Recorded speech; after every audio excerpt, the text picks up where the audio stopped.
Anthrax. Eye of the Thamor. It's on his face, where his nose should be. That's our theme song, folks. It only took us 70-something episodes to come up with that. There's a reason the world was destroyed and we rebuilt it. Anyway. So, apart from Absinthoth apparently just appearing in the sea. He's making another He's hole. fixing the whirlpool. Oh, we had Excuse me. different And ends of the spectrum. Bunghole. Oh, Bunghole. Thamor escaped Thamor Trail. I just realized that too.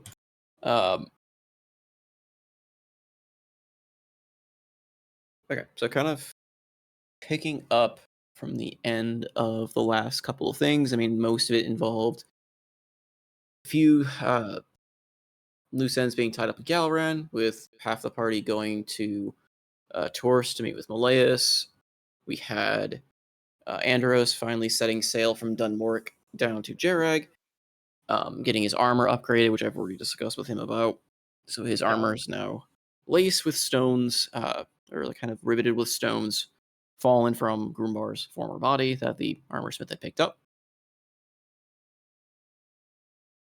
Thankfully, he rang the bell. He rang it on his on Yep. the ship first. So afterward, we have, because I know some things changed a little bit, we have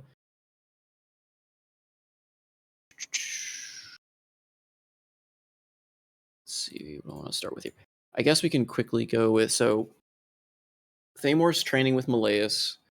So Dan, you head back to I prepare to receive whatever Chakana's arrival is. yeah, so you go back to Galaran and kind of prep for that. And Seabreeze heads, makes a side trip to Telmavir. As about halfway back to Galaran, he receives she receives a message from Echo stating that he has a very oddly specific request coming from the agent in Telmavir, specifically for her. No ring, who this?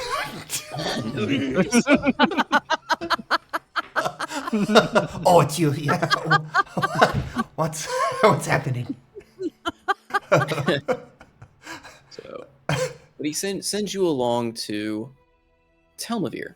So you've never, I don't think you've actually been to Telmavir, even in your past experiences. Correct. Telmavir, as I've kind of marked out, is a very very heavily forested area of the Kingdom of Elves. They are they're very open to those kind of coming through their lands, but they always have an eye for those that would cause trouble. And with a lot of the reforms going on there, because Pele kind of stirred up a lot of action as a result of the cults and the actions of Arestamor, there's been kind of a big surge of activity going on in Telmavir. However, the agent that you're meeting with, Treble, is actually part of the House of the... I just had it up. Where'd it go? Oh, House of Curved Steel.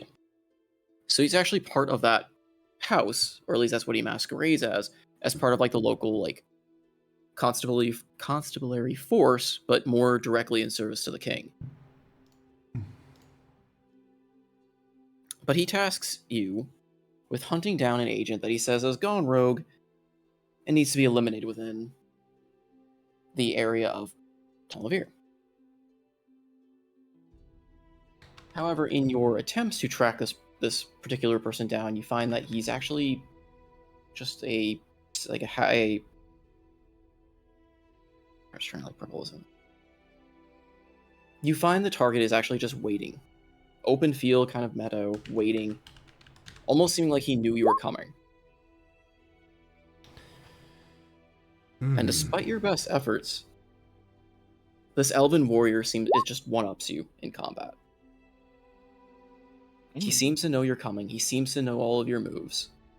And with the deft of swordplay and magic that you have never really seen before, leaves you stunned on the ground before he himself disappears in a misty step away. Damn. What the fuck And in just conversing happened? Treble,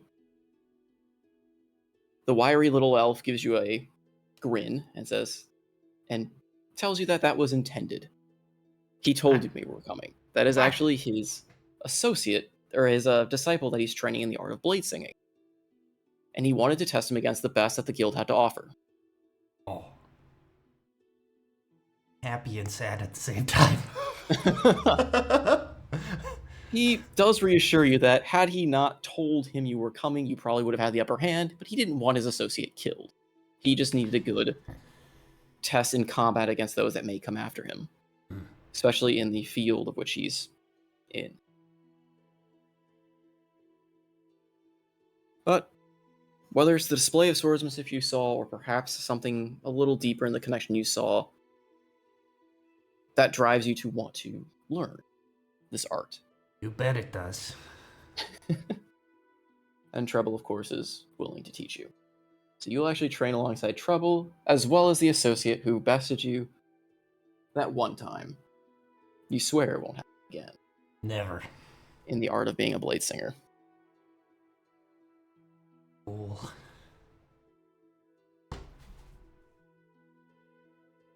So that little overview aside, so you will spend a few months training alongside Treble. Amusingly enough, you also wonder if Echo knew about this entire ploy from the beginning. But who knows? Who knows?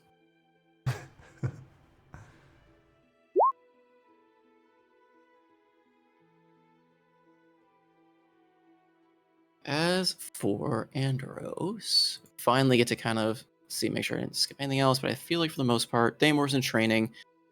You are awaiting the arrival of your sister, and as I kind of described in the Discord, in those coming weeks leading up to, or you'd be there pretty much when they were starting to announce it, the council itself would be Sedan, you mean. alerted. For Sedan, sorry. More. For Sedan, the council, so the People's Council that Mother Levia is putting together, that consists of the old nobles as well as a lot of the commoners, would be informed that the Auntie are coming to the city and they are to be welcomed. They are refugees looking, from Faust, like many others here, and they come under the consent and approval and blessing of Sedan. To which garners some initial kind of concern, but leaning on her word, leaning on the reputation, and some of them are surprised by even learning that Auntie. Kind of elicits some interesting murmuring, but she silences all of that and proceeds to tell them that that she's coming to offer advice and outside aid, and as well as rebuilding those connections outside the city. That is not with just other major cities, finding the lost clans and tribes that have been ousted by Faust. And so to convince the populace, instead of making it a wide declaration and announcing it as though it's some kind of public decree or rule, she instead instills plans to the various, using those various council members and using their resources and people to spread rumors amidst the city about their arrival and spreading positive news about it. As well as kind of stirring up trade, giving the Auntie some stalls to work with to promote trade, promote that interaction, to kind of incorporate them in the city almost naturally. So at the end of the day, the people never really take it as an order that they've arrived, more so that it's just always been happening, and they knew about it, and it sounded good.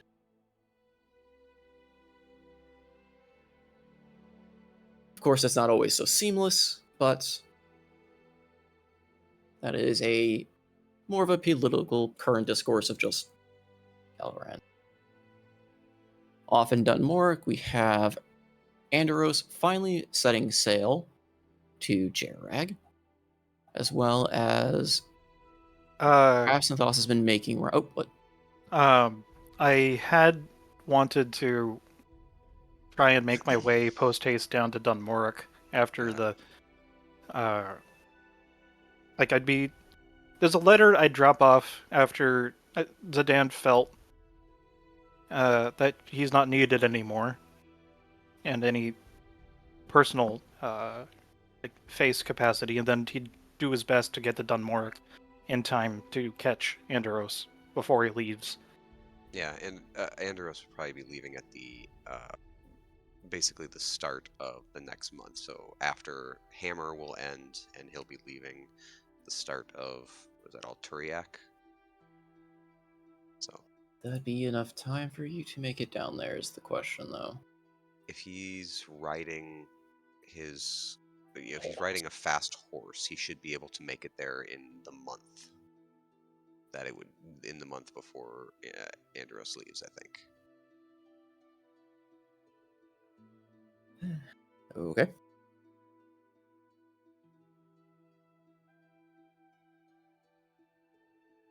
So Zidane, ever the busybody, says hi to sister, and then immediately takes off. Well, if Riding she's not south gonna, northwest. if she doesn't immediately seek him out, she's just gonna leave a letter for her. Whether she reads it or not is her problem. He's pulling a Marani right now. Basically. Okay.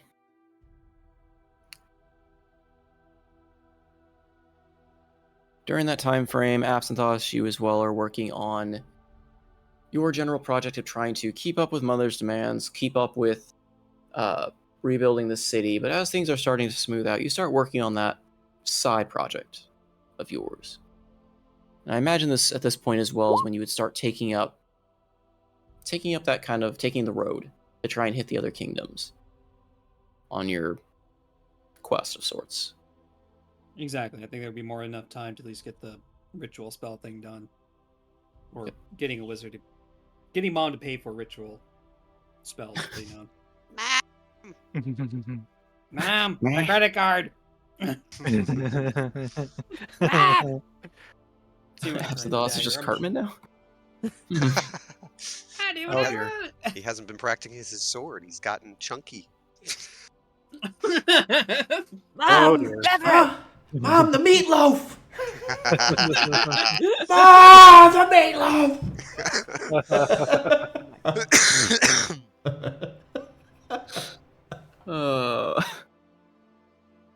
Poor Absinthosh. No, he Okay. deserves this. Let's be real. He deserves this. Okay. So, now I've discussed with you a little bit about how that's going. I've got a more semi-solid idea. Like, that's one more thing I need to discuss with you, Treg, as far as finalizing this little potentially world-altering project, but it should be fun. Compared to everything else. Nothing That's bad it. will happen. Yet. That's TM. bodes well. I mean, you know Absinthosh is involved, and it involves many, many, many minor wishes. Oh, I so just how noticed the short people written on my Dunmoric. That's how been many there a maelstroms while. are there now? I mean, I mean, if you get two maelstroms, cancel each other out, yes. The answer to that is yes, No. Ronnie. How many maelstorms? Yes. No, Shred. That's not how it works at all.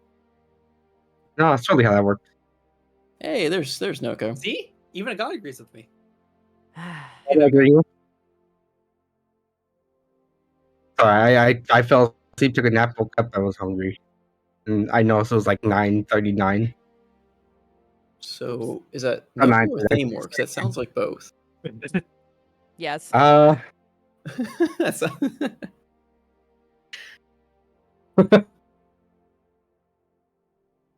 but anyway, it's all good, Noko. Like I said, you're currently training with Malaeus. I've gotten your feat figured out. So in your time, again, this May I will read still be a it? few months of training, but you are going to gain the feat Initiative, a curious god named Ploink. Whenever you roll a security die, you can instead convert it into an act of chaos. Flip Oh, a coin God. on heads. Oh, The max no. roll on tails, it's a min roll. You must then make a roll on the modified wild magic chart. Oh, no. Oh yes. How many rolls of the modifier? It's a Did D100. Trey help me with the charts? It is a chart I found and slightly edited, but it's not as world ending as my D10,000. But it still has some Okay. fun. It's Okay. more of a wild magic light style, so it still has some good fun spells in it, but nothing that, since you can use it multiple times, will break the world very quickly. So, question: hmm Does Malaya's give me tea every single day? Oh God, no! I mean, she offers it, yes. So it's not going to be as potent as the D10,000 T, but we'll. We'll just at the end of this session, it's like just roll a couple 100 something. Roll Yeah. 40 D100. Oh, the reason why that tea did so much is because there's a special McGo-Go fast juice that Malays and Barnacle used before they realized they had guests. Okay, either way, I will be quiet and let you guys get along. Also, I will expand and get kingdom. Are we spent? Okay, whatever. Anyway, so yeah, that's your new feat. Cool. Curious guy named Lloyd. Anyway, so Andros, you basically are setting sail finally from from Dunmoric with Zidane now in tow, to the city of wonders and inventions of Jerrag. However, you find that in Jerrag that, well, not much has really changed in that city.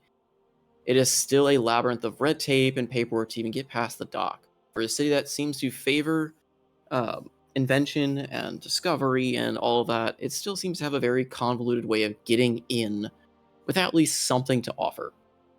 So on top of being behind red tape, you also have many, many offers from the guilds, but they're all varying degrees of wanting to buy your ship, buy your ware, sell you ware, or buy you, enlist you.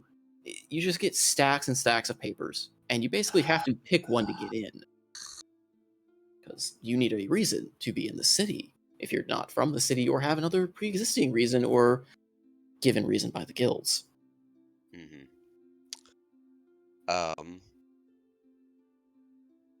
In that process, he's probably there for what, a week or two at this point? Is there anybody there that seems to be less stifling? Does he find anybody along the way that seems to maybe not necessarily defy the guilds, but is more open to discussion? Because Andros, he is going there. He's dropped off some trade that he's brought over. Obviously, there is goods and commerce that happens.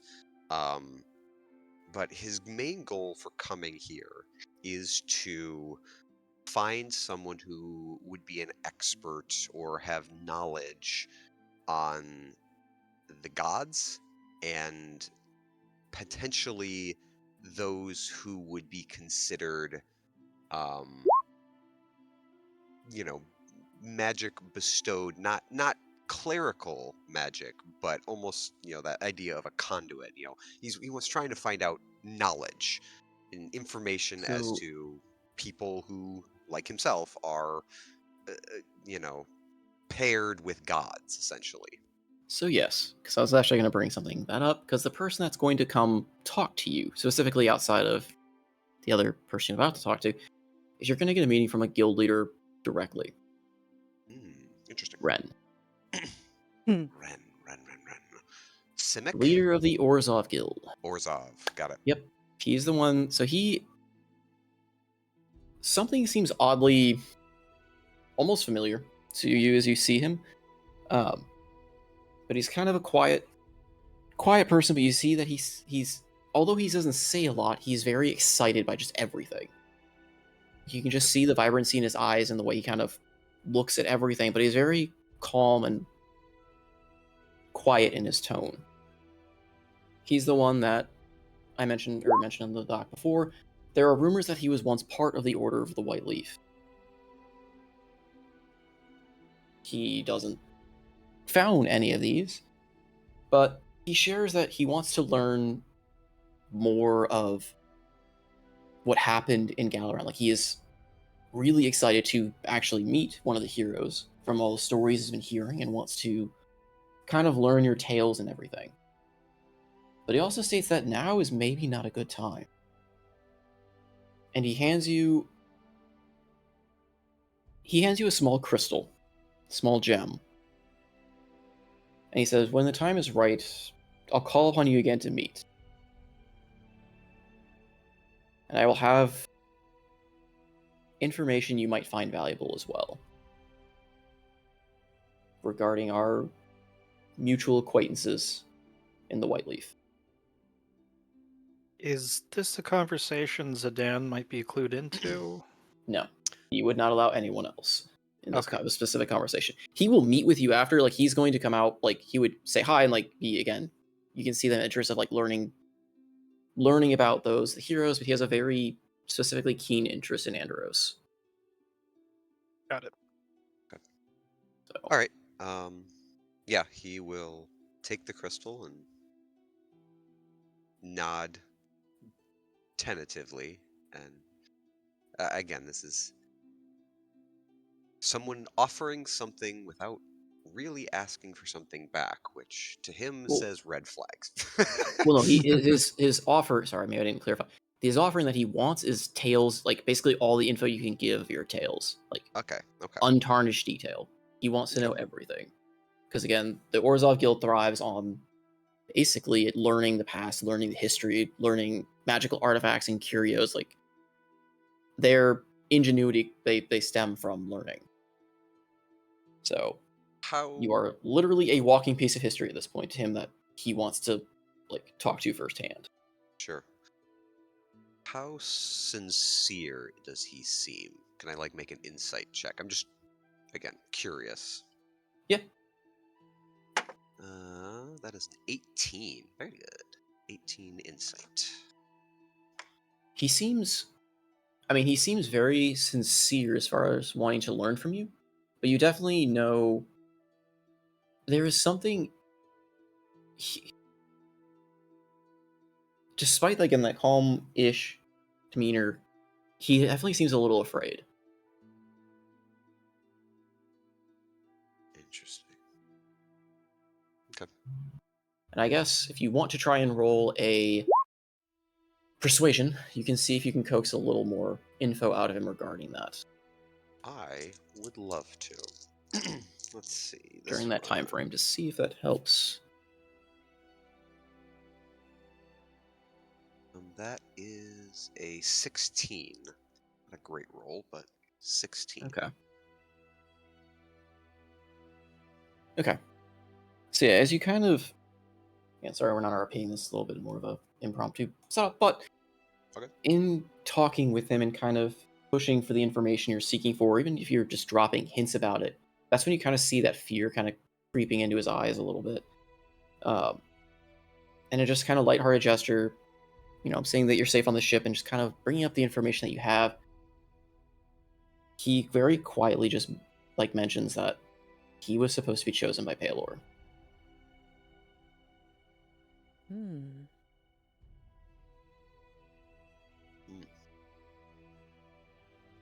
And he kind of catches himself as he says it and, brushes it away and just says, so I want to, like, he understands and he has info that maybe nobody else might have for you. But in exchange, he wants info as well. Okay.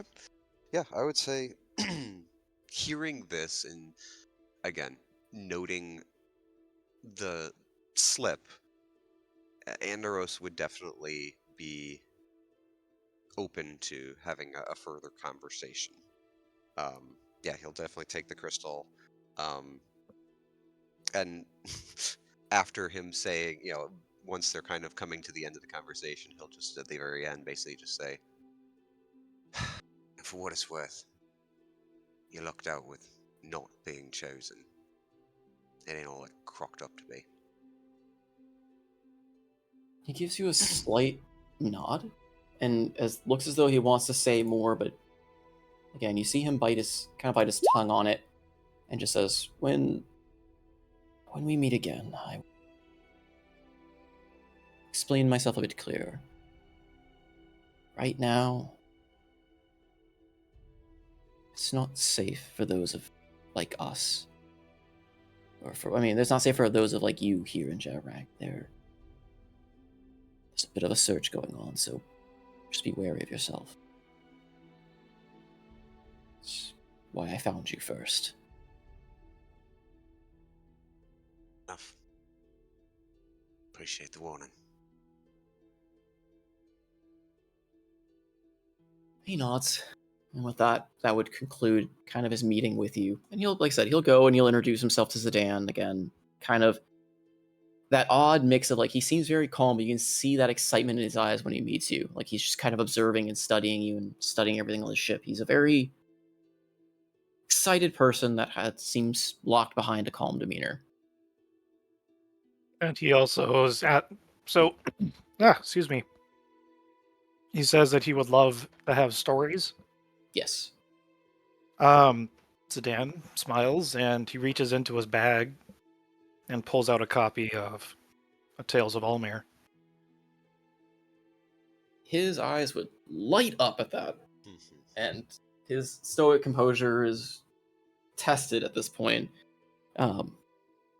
He takes it and kind of gives you a bow, asks you what does he owe for this.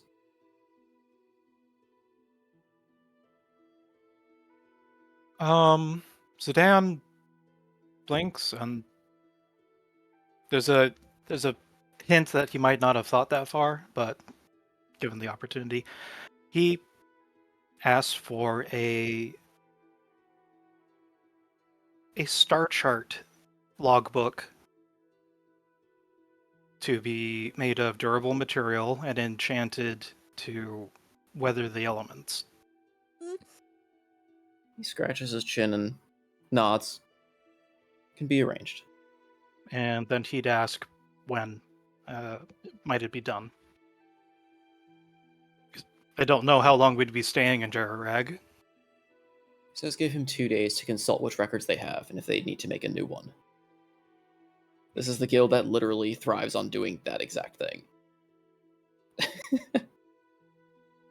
So, Yep. they may have additional copies. Just a matter of prepping it for the road.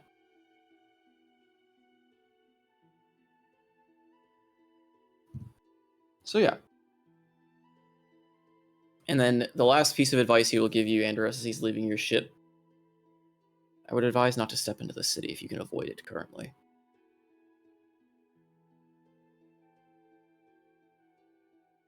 Appreciate the warning. I'll take you up on it. I would love to show you and tour you around our marvelous city and show you its splendors and wonders of like you've never seen, but like I said, it's a little unsafe here at the moment for you. Not to mention, if there's this many assholes in the way of getting in the city, I can't even imagine what shite it smells like in there. He gives you a bit of a grin. It's like, don't worry. When I call upon you when things are safe to walk around, I will guide you and myself. You will have the blessing of the Orzhov Guild. Well, I'll still make sure I bring some nose plugs. Wouldn't want too much smelling of asses, you know. I I'm can sure assure there's a you lot are. of I'm sure there's a lot of fart sniffing going on in there. He just sighs and scratches his head before walking out. Curious bunch, these sailors.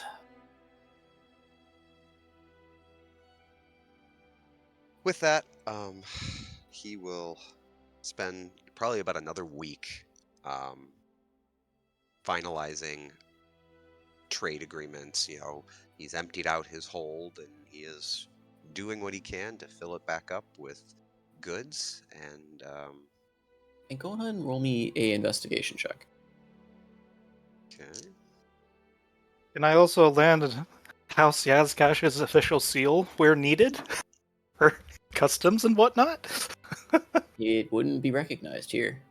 Oh, well, worth a It's a shot. fairly new house, so Galaran has not And- exerted such influence nor your name that far yet.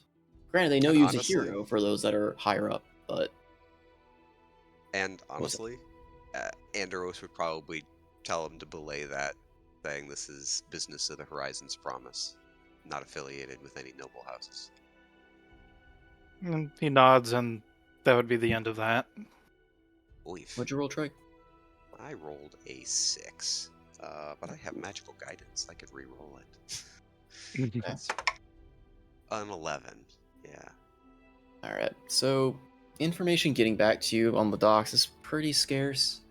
At best, you can maybe get the idea that there are those from the White Order currently present in the city. For what reason or why or who, you're not able to discern. But it is definitely an unusual scenario. Okay. But, so yeah, a few weeks pass as you, from the docks, broker your goods from there, kind of living on the dock areas where there are some, amenities and such to cater to those that can't get into the city proper, as well as give them ability to kind of meet with those that they are trying to meet in between. Within a few days as well, Zidane, Ren does have a courier deliver a star map to you with parchment that can withstand, like, basically withstand water deterioration. It's like on a magical vellum, basically. Mm-hmm. And because I forgot to also ask, he'd also maybe consult Andros / ask for an oil skin satchel and 2 more satchel or 2 more like sleeves, if that makes sense, for the holding of letters and or small packages. Basically, just things that protect against the elements. I mean, are there shops and things on the docks outside the city proper that would sell such stuff? I mean, there would be some as to what they would be selling specifically. I don't know if they would sell that necessarily. The docks are a good place for trade to occur since merchants are going to hawk on those that can't get into the city. So I imagine with enough loitering around and poking at stalls, eventually one will try to actually secure it from the city proper to bring to you at a, increased price. Mhm. So I have money. Yeah, Andros would basically be like, there's shops. I don't got nothing like that. So yeah, imagine during that 2-3 weeks, he gets that. Good grief, my throat is closing or something. are you staying on the ship, Zidane, with, I guess you can't really go into the city, but are you just kind of also staying there the entire duration with Andros? Yeah. Until Andros leaves Sormir, he's gonna stick with the Horizon's Promise. Okay. Like I said, a few weeks into sitting on the dock as well. Kind of late one night, Andros, you're keeping watch on your ship, maybe half awake, half asleep, watching the stars as you walk. Kind of actually not even on the ship. You're just kind of wandering back from maybe a pub. And entering your ship, you hear an unusual commotion from both the docks as you hear people running around, kind of sirens going off, or well, warning sounds, bells of sorts, shouts coming around from the docks proper. Bit uncommon, nothing like you've heard in these past couple of weeks. You shrug and mostly just, push it aside, heading back to your ship. And as you get to your ship, you start hearing an odd commotion coming from below decks. Odd, because the dwarven crew has off, and you know they were at the pub last you saw them, so there shouldn't be anything in your ship. Mm-hmm. But none of your sensors or any magical guards you put up seem to catch whoever this was or alert you to their presence. Heading below deck, you see a curious little creature rummaging about the ship contents.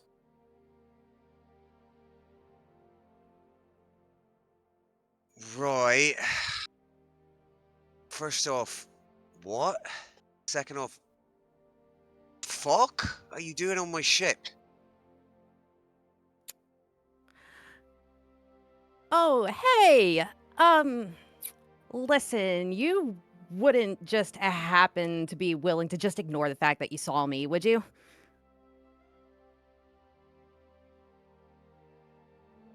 No. 'Cause you're on my ship. That I am. Would it help if I told you that it wasn't without good reason? To hear what the reason is. I'm hiding on a ship that I assume is getting ready to leave Jerarag Port. I'm getting out of Dodge. Or trying to. And why does you getting out of Dodge make it my concern? Because that sounds like something that will bring me a lot of trouble, I assume. Yeah, I was hoping that you either wouldn't notice that I was here or you wouldn't notice until we were already out to sea. But here we are. You make a Look, lot of noise from someone not trying to be noticed. yes, well, I was in a bit of a hurry. Huh. Right. Well, we'll be kicking off later today, actually, so either you start talking now, or I'm sure there's quite a nice dock constable I could talk to. Please, please, don't. Don't. Pulls up a stool and just sits down, and you see him put something the dwarves have seen. Zidane, this is a new item that Andros received in a package just before leaving Dunmoric. It is a walking cane, straight, made of a black lacquered ebony wood, and the top is a straight handle which has the alluring likeness of a mermaid carved into it, and the swirling hair is made of polished pearl. And you know that this top portion actually pulls away to reveal a short blade, maybe 5-6 inches long. Not, it's basically a dagger. But he sits down on the stool and puts this between him, places each hand on its top, and just smirks at this curious little person. And I imagine you're having this as a private encounter. He'd be flanked by his dwarves. If he's found somebody in the hold, he would not approach by himself. So Karjit is probably there with a large axe. Gregor is there with his carpenter's hammer, and yeah, there are a couple dwarves Yeah. here with him. Look, you So, can put your weapons away. I'm not here to cause any trouble. I don't mean anybody any harm. I just need to get out of here. okay. And why? Why? That's Listen, I'm a an complicated question. understanding man. I get running. I just like to make sure it's a risk I'm willing to accept for me crew. See, it's my job to keep them safe. It's our job to keep our captain safe. Karja just They're, got his weapon down, but he's sitting right next to you on the floor. they're a loyal lot. Good crew. He's still slightly drunk. I love Karjit. Nothing else better to do. So one question for your lass. Do you love the sea? Frankly, it scares me to death. I have never been outside. I've never been off the continent. I don't even know how to swim, but I'm willing to brave this wooden death trap because what Excuse awaits me. me. Look, listen, I'm sure that it's a lovely boat and I'm sure that you're a fine captain, but I never got my sea legs, as it were, okay? But I am willing to risk certain death for all I know being on this stupid thing rather than wait for whatever is coming for me now.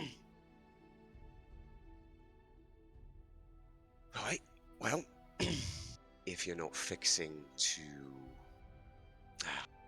do us harm, I suppose we can sit and have a chat in my quarters while we get the ship ready to leave. Right, Corjet? He's kind of half listening. Right. You heard it, man. We got a new member on the ship. Let's get Possible. everything ship and are we leaving now, Captain? It's a bit late. In the morning. I just Oh. want everything ready to go. Right. All right. You nasty lot. If you need to wake up, take a dip in the water and get ready to get the ship shape. And he gets up and groggily starts kind of wandering. And as you hear him go up to the top of the aft, you hear some voices, and you hear, Captain, you got one more up here that wants to talk to you. And you hear kind of an Looks exasperated at Hildy. gruff of another. Can you just answer my question? If you've seen this gnome, Please, it's best for the captain to tell you. I'm just water on a ship. They hear him stumble off. please, don't tell them that I'm here. I will tell you anything you want to know. Just please don't tell them that I'm here.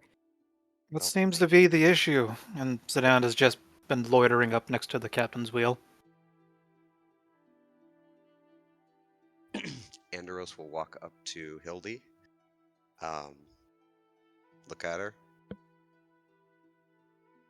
Right. Make yourself fucking scarce. Taps her on the head, turns her into a rat with polymorph. I don't think that she would have the. I will willingly fail. I don't think that she would have the wherewithal to try to make this save. Now you're the rat. And I guess, Zidane, you're meeting the authority I was talking about. Mm-hmm. Is that who you were saying that to? Yep. We've got a report of a runaway little gnome that we're supposed to catch down that is gotten into some guild business, and he pulls out an odd-looking little stone, which he kind of taps again.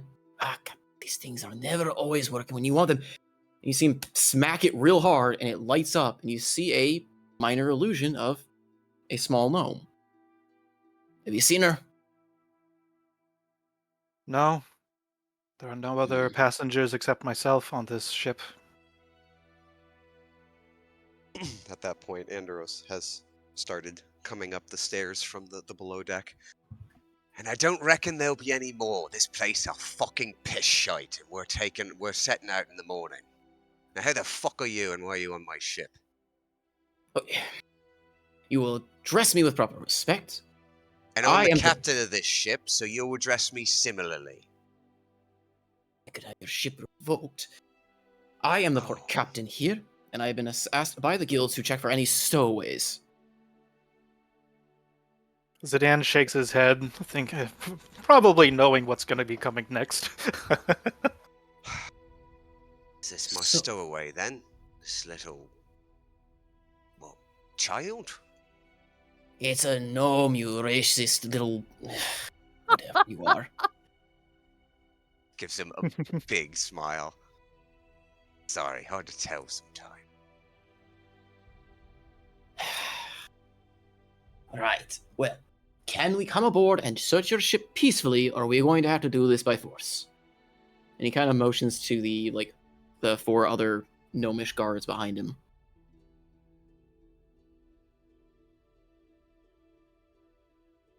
You and your 4 short stacks want to come aboard my ship and search for another one of your type. You... Am I wrong? Should I get another character sheet ready? You're not wrong, he says through gritted teeth. This is a matter of the guilds, and you will let us on your ship, or we will seize it by force and impound it and have you thrown in jail. Oh, such powerful words. Do the ladies like it when you talk them rough? Oh, Jesus. By all means, come aboard my ship. Don't disturb my crew. We are preparing to depart. And if you do find her, kindly dump her in the drink for me, as I certainly wouldn't want one of you on me ship. he gives you a very like angry glare. Happens to catch see a dwarf passing by, and then just gives you a confused angry glare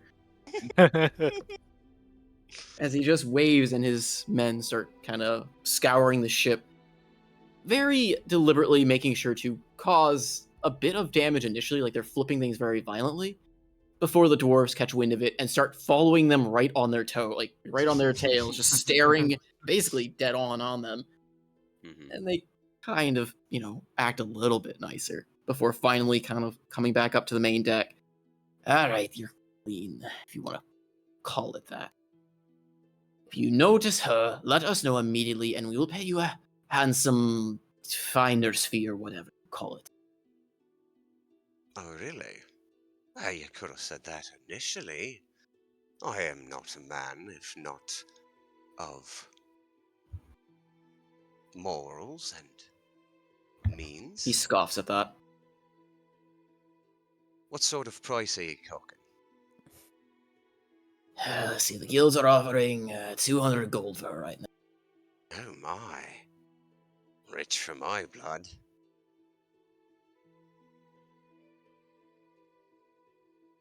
Well, Well, since you have no info and you're just wasting our time now, we will proceed to search onwards. But again, let us know if you see her. And he immediately turns face and starts stomping off your ship. You just kind of hear him muttering, "Damn little bastard." farewell. Don't trip on the deck in your short steps. You hear muttered gnomish curses. I will subtle cast Gust and blow him down the gangplank. Oh, Ah, what's the saving throw for it? 17. I love being level 9.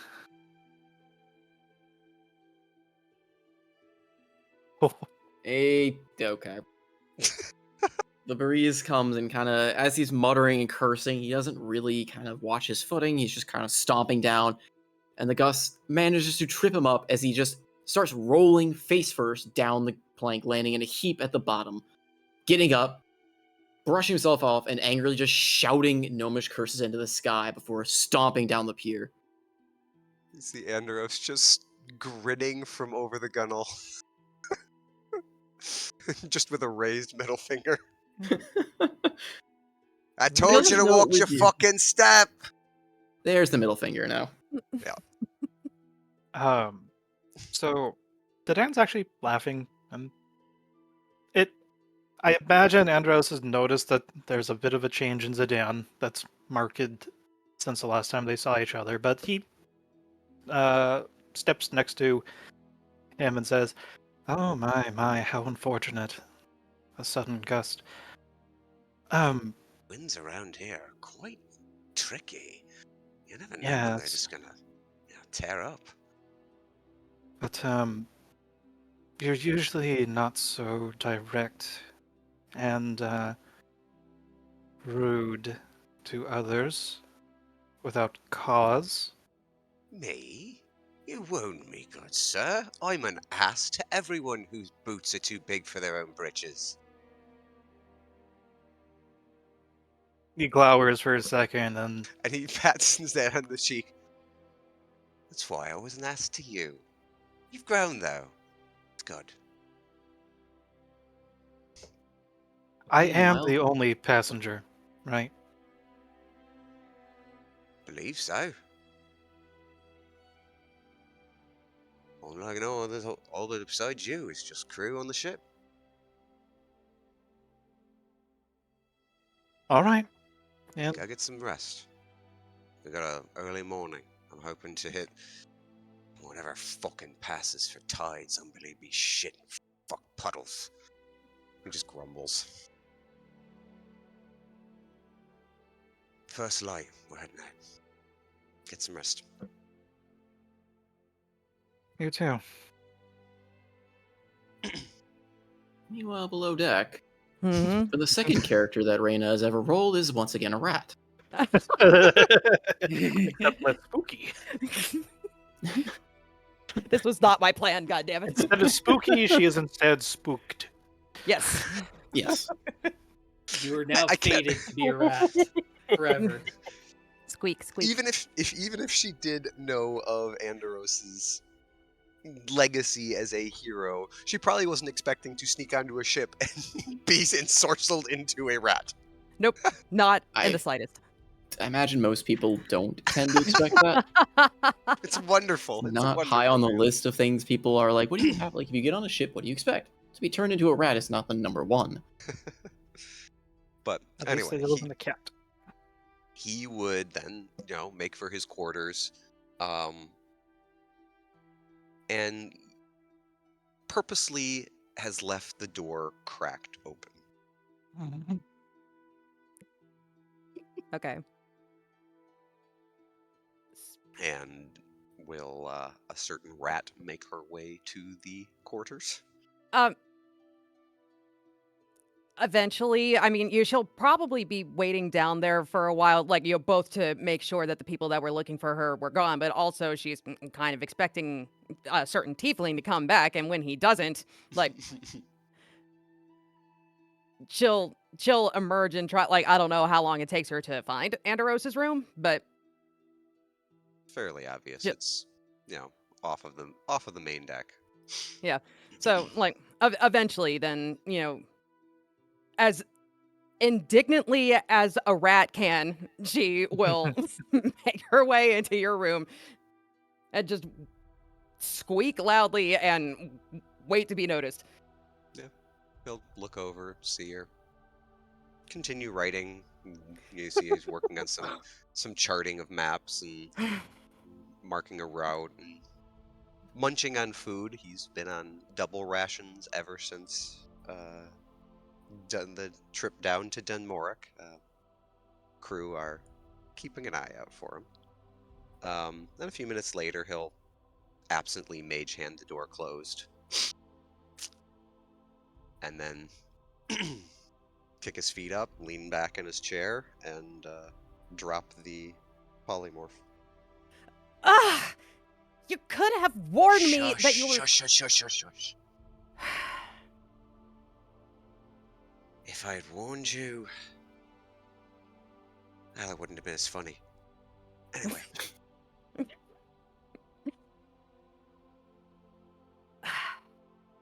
Thank you, seat. I guess, for not ratting me out. Pardon the pun. What were the stiff collars were after you for? Something about guild business?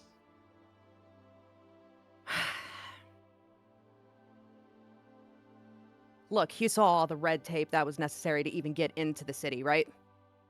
Once you Oh, actually make it in yes. there, the bullshit doesn't stop. You'll get told No not way. You'll get told not to walk anywhere alone. You'll get told not to walk anywhere after dark. People go missing all the time. It's an open secret.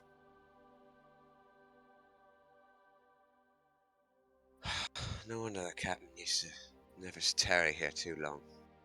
He was right.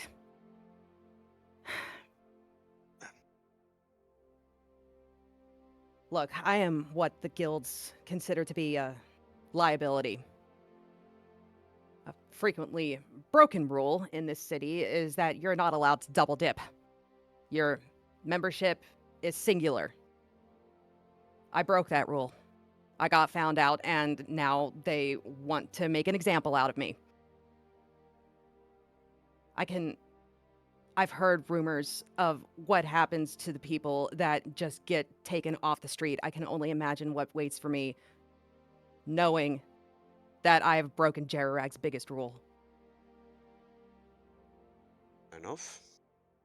So you're a fugitive in a system that fucking sucks. We'll get that. Well, he kind of leans forward, puts his boots down. Here on the ship, everyone pulls their own weight. Well, What's that'll be yours? easy for me. I don't weigh very much. Clever. What can you do? You obviously haven't been on a ship before, No, seeing how you despise water. I'm not exactly looking forward for this thing to set sail, but anywhere is better than here, so I'm willing to brave that. But if I do say so myself, I'm a fairly talented tinkerer, magical and non-magical objects alike, and should you be interested in such things, I know my way around a fair amount of explosives.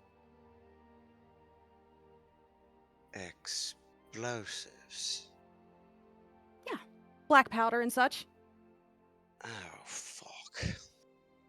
There were some kobolds who used that shit.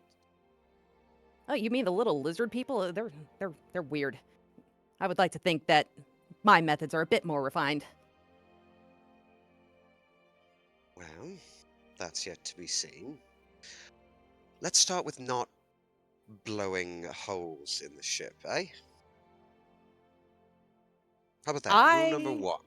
We don't blow holes in my ship. I will endeavor to think about not doing that. Right. So, Tinkerer. So you're good with your hands, good with making things. Ships always got things breaking and need fixing, and well, Gregor's been finding himself a bit taxed as of late. Dwarves aren't really known being, at least mine aren't being known for being too careful with their shit. Well, I can't say that ship repair is my area of expertise, but I'm a fast learner. Right. When you're on this ship, my word is law. Got it? Sir, yes, sir.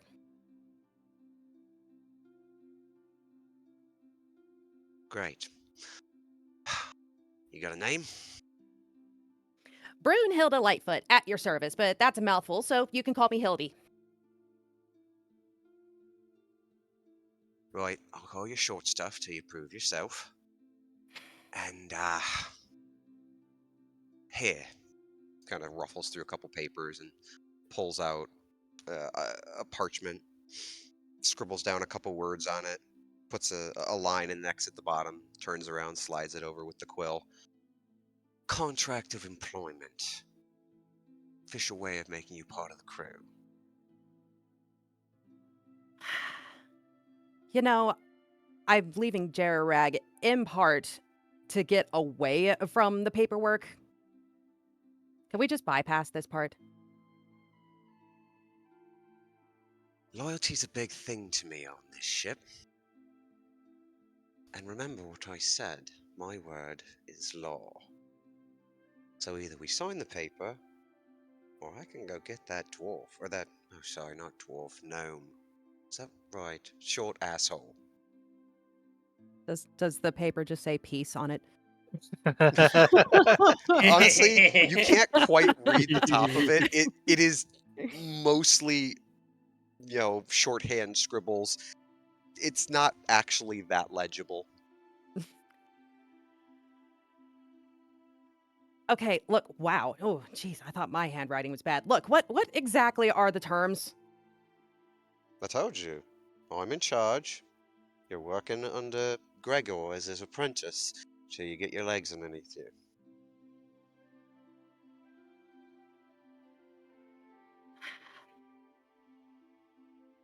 Fine. You'll take the quill and just like scratch your name on the line. Pick it up, kind of look at the signature, then immediately crumple up the ball and set it ablaze with a little shock. And then it'll just burn out in his hand and he'll kind of blow the ashes away. Right. See? That was easy. Fun trick. Welcome to the Horizon's Promise. My name's Captain Andros. We'll be happy to have you. Another rebel for the party, yeah? Yeah, great. Can't wait to get going, I guess. Listen, what you wouldn't happen to have a spare bucket just in case. That bucket. We got lots of buckets. Uh, Take your Great. pick. Great. I have a feeling that once we get going, I'm probably going to need one or several. By all means. You, just as FYI, you will be the only lady aboard the ship. Well,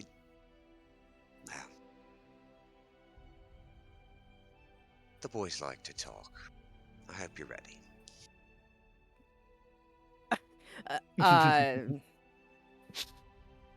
Th- Thank you for the warning, but I'm really not interested. You might want to actually, no, here. And he'll get up and go over to his cot and look at it, kind of brush it off and smooth the blanket a little bit. Oh, hey, listen, you're great, but no, thank you. Shut up. Sleep here for tonight. I'll introduce you in the morning. How about that? And with that, he goes back to the desk and sits down and finishes what he's working on.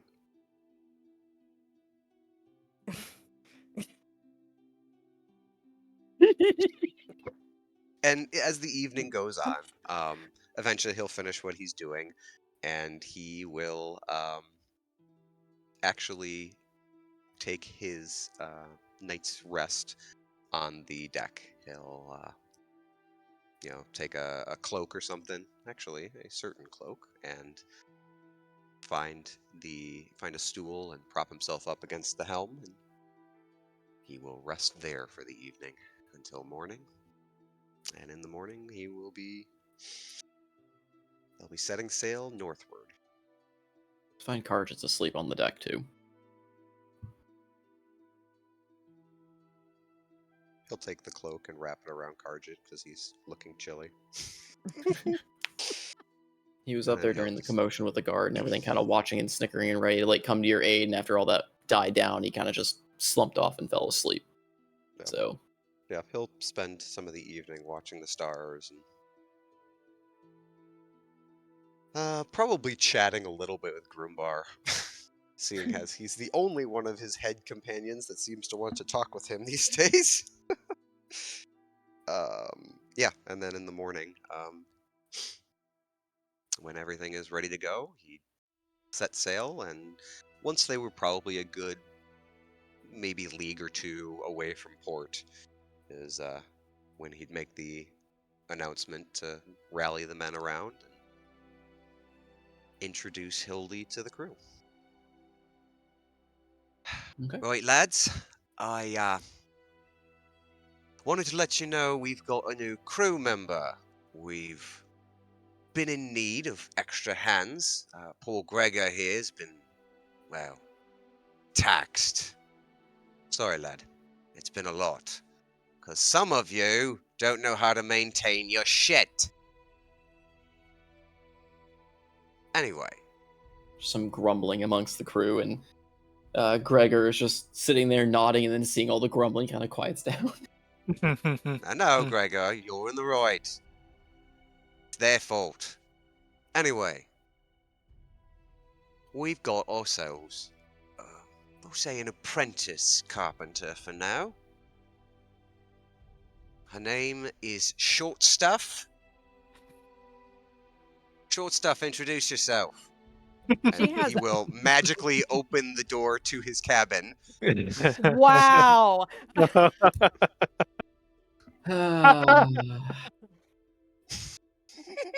I am leaning against the mast. I He's hate beaming. you. Absolutely. There's the biggest grin on his face. It's like, and then just all these heads, like all these dwarven heads, are just turned, watching, like peeping over each other at the open cabin's quarters to see Hildy.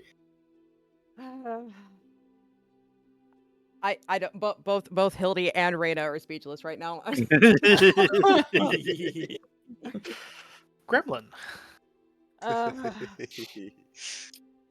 Oi, Short Stack, get out here. Front and center on the deck. Let's go.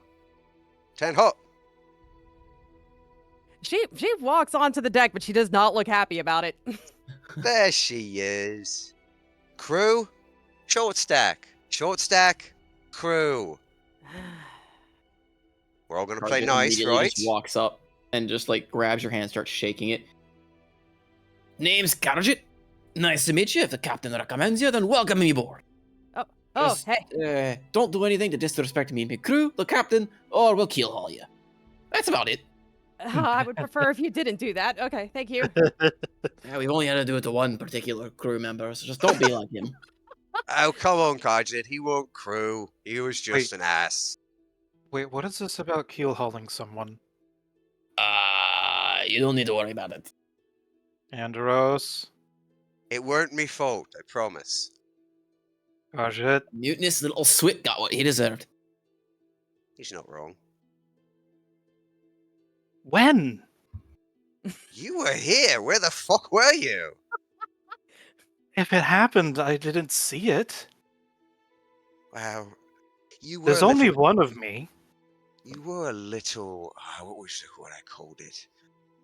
Naive and blind? You've grown a lot, like I said. And he'll Right, go right. into the story about Mort as the crew will Yeah, and the disperse back crew's to their... Well, the crew kind of gathered around Hildy and kind Okay. of like they're all introducing themselves and they're cheering. Like, Captain says that's a new member. Captain says it's a new member. They're all just, they all follow. They're pretty loyal to you. So they introduce themselves, give you a pat on the back, and then start heading off to get to their work. Gregor, of course, sticks around waiting for Hildy to be finished with whatever to show her the ropes, as it were. Does Karjit still have a certain brown cloak? Do you think? After Did he, did leave he it? keep it after waking up in the morning? I think Andros would probably have recollected it back in the morning. Okay. That's what I figured. Yeah. And put it probably... Anyways, At this point, it's probably up, hanging near the helm at this point. this is Dan Hold it up. sidles alongside Andros and says, "So, not a passenger, a crew Told member." you. Like I said, you're the only passenger on this ship. You could be crew if you wanted. Offered you that back at Dunmore. Oh, I know, but I felt like throwing money around had to get into the absinthe mindset. Scary place to be. Why would you ever want that?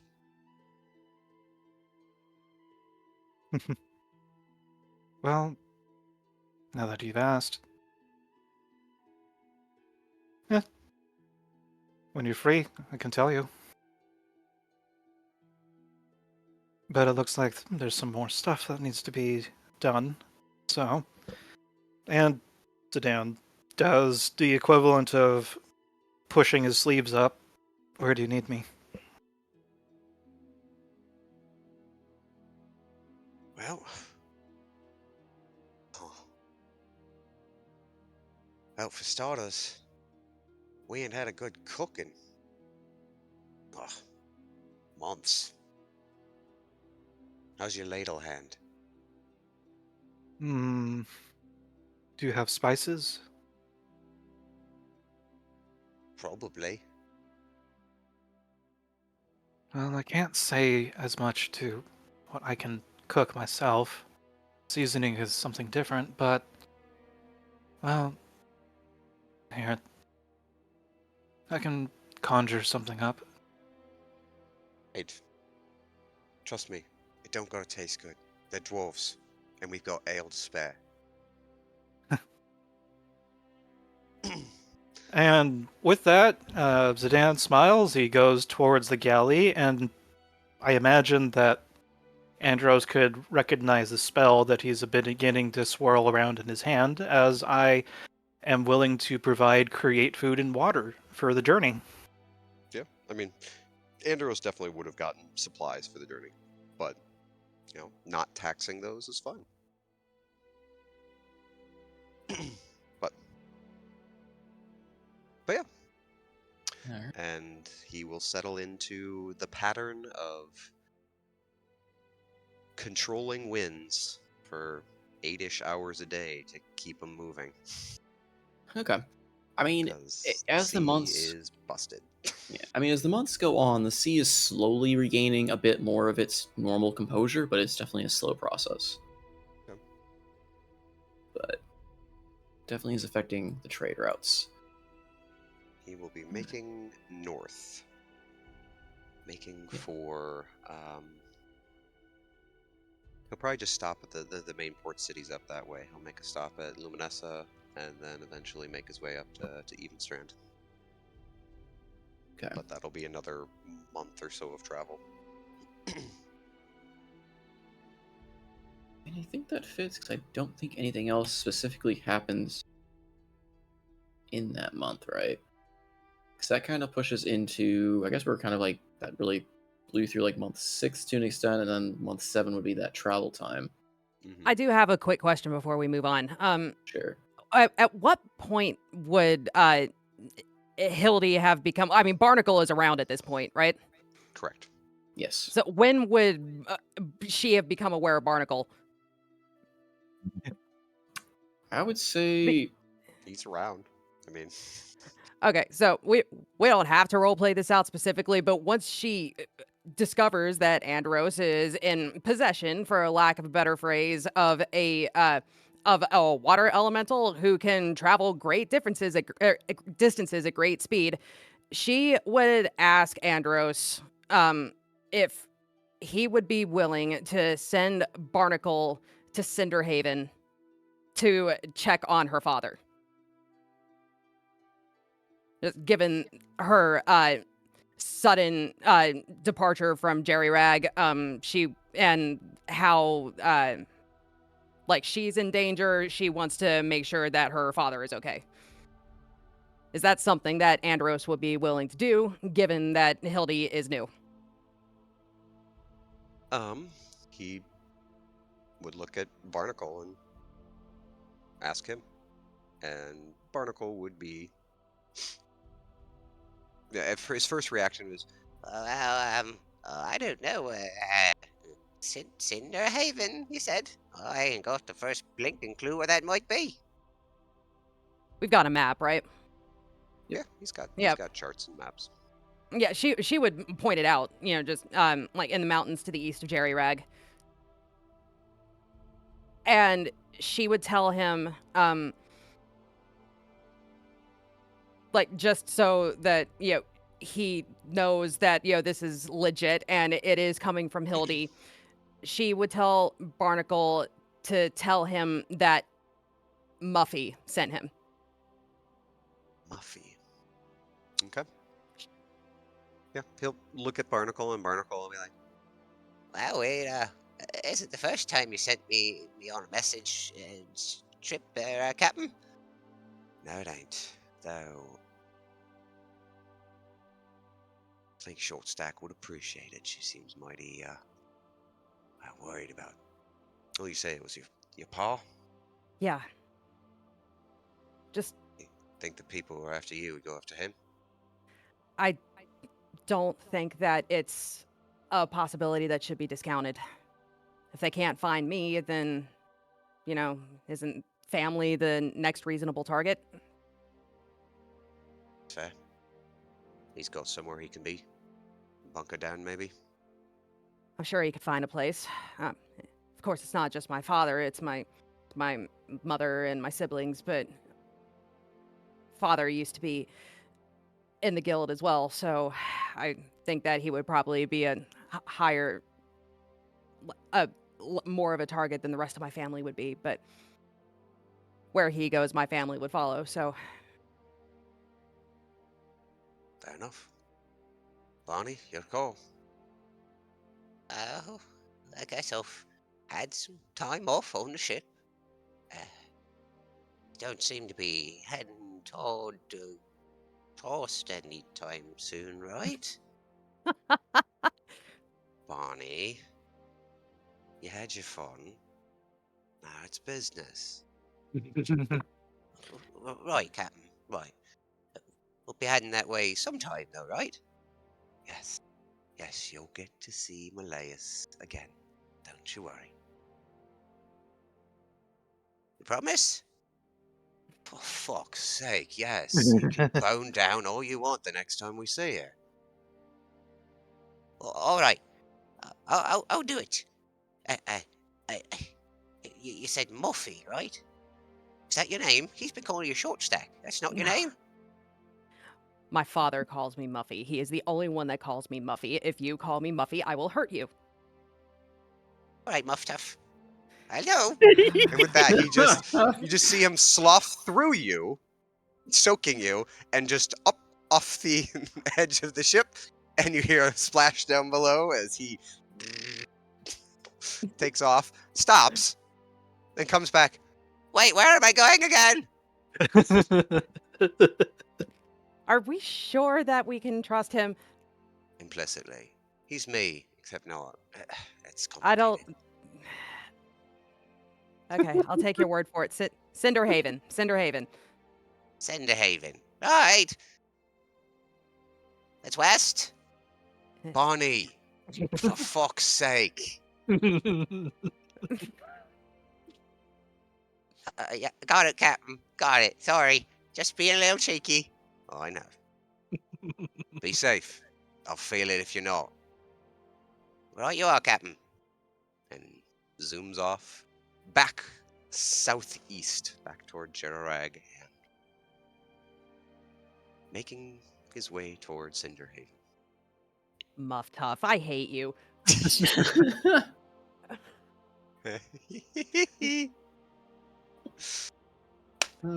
Starting off on the right foot there, Starting Andreas. strong. Yep. I love it. Anyway, northward we go. All right, Barnacle yep. heads towards Cinderhaven. Barnacle makes that trip to Cinderhaven, and you are heading towards the port cities for the Order of the White Leaf. As far And just out of curiosity, I just rolled a Constitution saving throw to see if Hildy can actually hold her, you know, Mhm. but she rolled a 22. So far, so good. So far, so good. She hasn't used her bucket yet. Nope. She's looking a little green, but she's been able to hold it down so far. Yeah, that's my job. I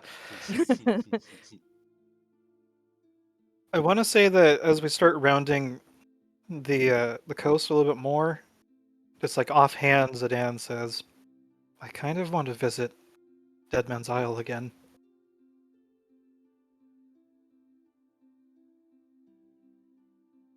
I imagine this is over one of the talks that he's been having with Anderos about what he's been up to in Galaran, or had been up to.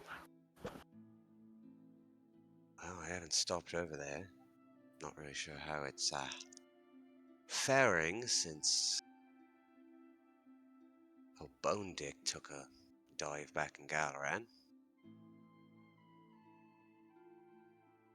Suppose with you conjuring food, we ain't really set to a schedule. We can make a detour. I would appreciate it. Yep. So he'll make it'll probably take a week out of the travel, extra week. A detour over to Dead Man's Isle. A place that he's not actually ever been to. He knows the general area from between Faust and all of his shipping years. He knows generally where it is. They eventually find it. Right? You got close to it. Remember, you got teleported Right. there. We got close to it, but it was yeah. also covered in fog, so it wasn't really the easiest place to remember navigation. I mean, what was once Desmond Isle is now mostly just scattered, tiny little remnants of islands. Oh, the actual isle is broken. The actual course. isle was broken because it was a giant tomb. And when Faust came out of said tomb, the water filled it. So because I have to every session, try to at least do it once. Also, because it's the last one for a while, I do want to try using Divine Sense on the learning that it actually was his tomb. So, I mean, you wouldn't necessarily inherently know that, but I guess that would be something you can like assume since that's where you well, first yeah, went that's into what I meant. But there is some lingering still of kind of that undead, like evil aura deep beneath the water. But it seems just as murky as the water itself. Does it seem like we could go ashore? Or, There isn't really a shore to go ashore to. hmm, The islands there, I mean, shattered. you're small enough that you could maybe take a dinghy out to, and would be nothing more than a small room in size. But the center of what your sense is really getting is far beneath the waters. The island of itself, what once was the isle, no longer really exists.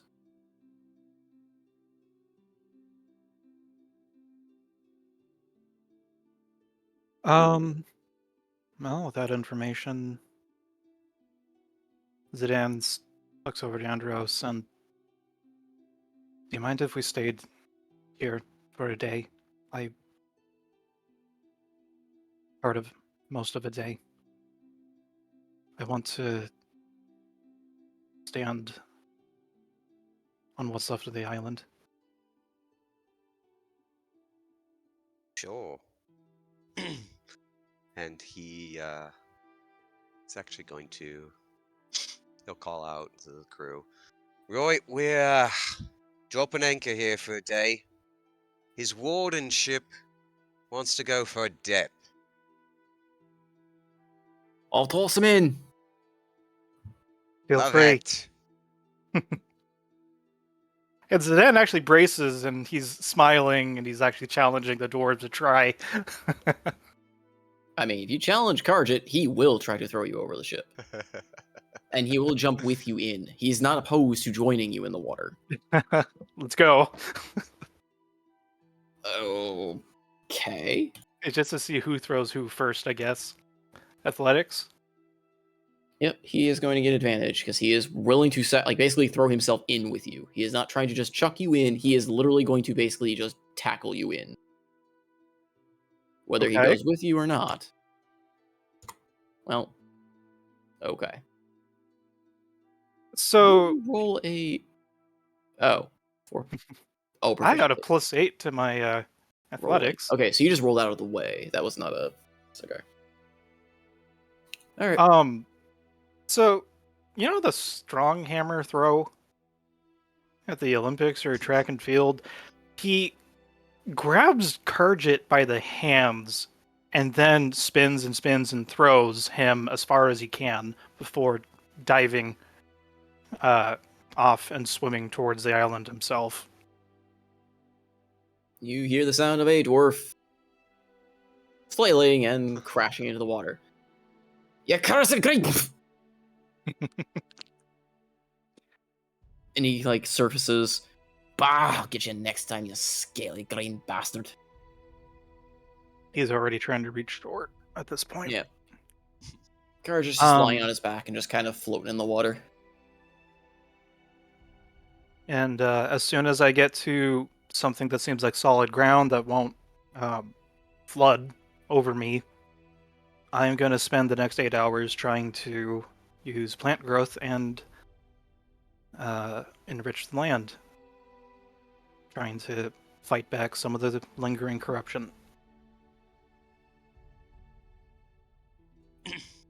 It's a very narrative use of the spell. I'm not expecting a lot, but this is important to him. Okay. I mean, there's not a lot that really can be done, seeing as mostly sandbar and a gigantic Hildy stomping through the ocean. Oh no, it did work! It worked! Hildy's actually a plant. I can't All right. change the size. Can you make my token smaller? Boink. Thank you. Um. Yeah. Yeah, and I figured that there probably is almost nothing able to grow, but just in case something eventually catches, it has a little bit more fighting chance. Okay. There's not a lot here, and what remains is very just still kind of seeped in what was once again the tomb of a Mm-hmm. Draco Lich. So just kind of even being this presence still gives you chills.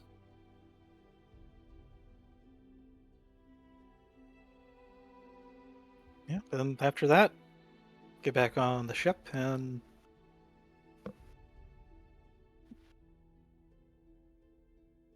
looks at Andros and nods before retiring to his own room or wherever he is birthing. Part of the crew, part of the ship. Hey. Take a bunk.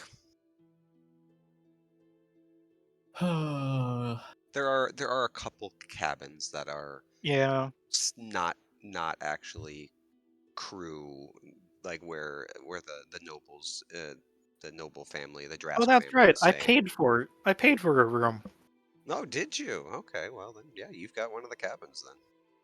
They're cramped and not very Mm-hmm. It's still home fun. after fashion. Those are up underneath the forecastle.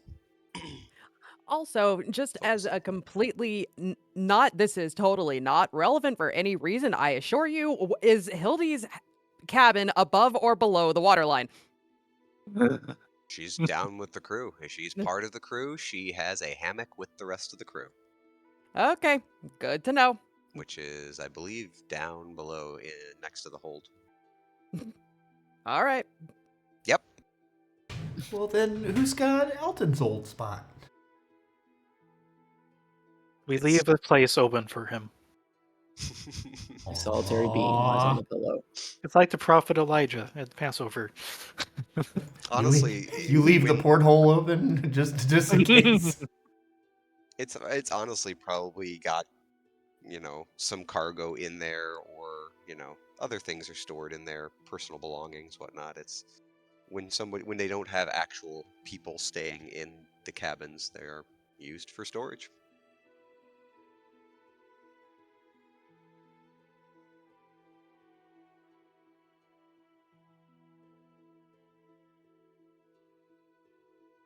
Okay. Ooh, we haven't seen this map Also, for a Zidane, while. for the remainder of the journey, Karjit is going to every so often attempt to try and throw you off the ship whenever they've Mm. stopped. Oh, jeez. At some point, he does get annoyed and says, "Hey, how about we spar instead?" Oh See no, some of no, the- no, no. Oh, is he trying to sneak? Well, he's gonna try and sneak. Well, he's not. So he's not so evil, like devious, to try and throw you overboard at night or anything like that. Mm-hmm. He just tries to take it upon himself now to one up you since he failed to chuck you overboard and kind of Mhm. dwarven pride at this point. So anytime he's like they're stopped or you're docked somewhere where he can kind of do so, he's gonna try to ever so nonchalantly occasionally try to tackle you into the water with him. Yeah, definitely. Zidane would definitely play along with that. Although I didn't mean it to come across as like, "Oh, you want to fight?" Like, hey, how about we actually spar and keep our uh, blade work um, in practice, kind of thing, in between trips to the drink. I mean, he'll spar with you, but he's still gonna try to throw you into the Oh drink. yeah. And the moment he succeeds, he'll stop doing it after. But at this point, it's just now becoming a bit of a challenge to him. I mean, he tackled other people. I think he tackled Thamor into the water at one point. Someone else. No, he tackled. Oh, he got thrown into the water by the guards. Never mind. I think he was going to charge someone else in the water. But The one on the time where Karchit does win the contest, Andros will cast Water Walk on Zidane as he's falling, and he'll hit the water like a stone. At which point, that would make Karjit really, really, really concerned and really guilty because he thinks that maybe that was the reason why he never went in the water.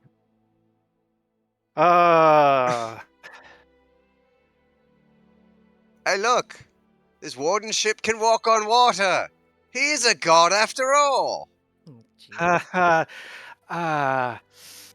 Yeah, I'm gonna Misty Step and try chucking Andros You're not to gonna the water. catch him. I So know. you Misty step up, Karjit jumps down to save you, realizes you disappear as he hits the water, and then you Splash can't. just right.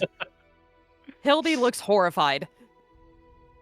And Gregor just kind of like is watching this all next to you because he's the one training you. Yeah, they do this all the time. Don't worry about it. Kind of a thing. Honestly, at this point, I expect, again, because Gregor and Hildy are working side by side, I expect that he's seen some of her little doodads and inventions and little things that she's got, and he probably is mystified by them, but also amazed. And in the event that she does blow a hole in the ship, he would probably be the one advocating for her. Oh yeah, 100%. He is It's just okay. as like amazed by the inventions and such that like rival dwarven stubbornness for building things. She's got mending. It's fine. Oh boy. So sick of that. All right, so a wonderful day of a pseudo beach episode. Instead of a beach, we get a ship, and instead of wonderful happy playtime, we get everyone trying to throw each other into the water painfully. It's Gotcha. drills. It's drilling for the event of someone going overboard. Yeah. You can't get lazy. Every Gotta be on once in your a while, toes. Hildy will open her bag and like a clockwork spider will come skittering out and go across the deck.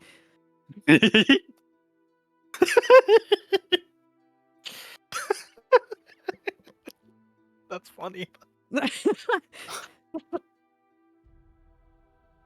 Fall damage. Yay.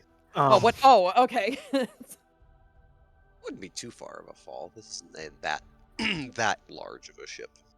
It's a good sized ship, but I expect it's probably only 15, 20 feet from Yeah. the main deck to the actual water line. Also, I did make a roll myself to see if Hildy has blown a hole in the ship yet, and so far, no. We're safe for now. For now. For now. Oh boy. All right. So with the fun and adventures of the seafaring crew going to one of the port cities of the Order of the White Leaf, during that time, it seems everyone else is still kind of in their throes of training, though at this point, I would say roughly in that month's passage, that's when Thamor kind of finishes up with Malleus and starts his trek down to Dunmork to seek the aid of the dwarves in, by the look of it, kind of improving his gear.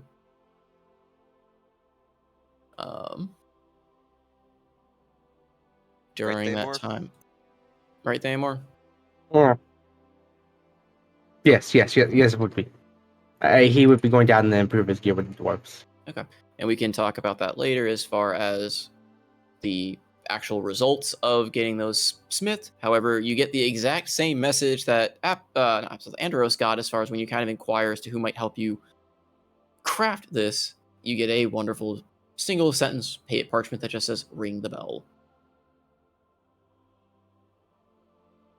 No wonder this smith has so much business. The man never sleeps. Pretty much.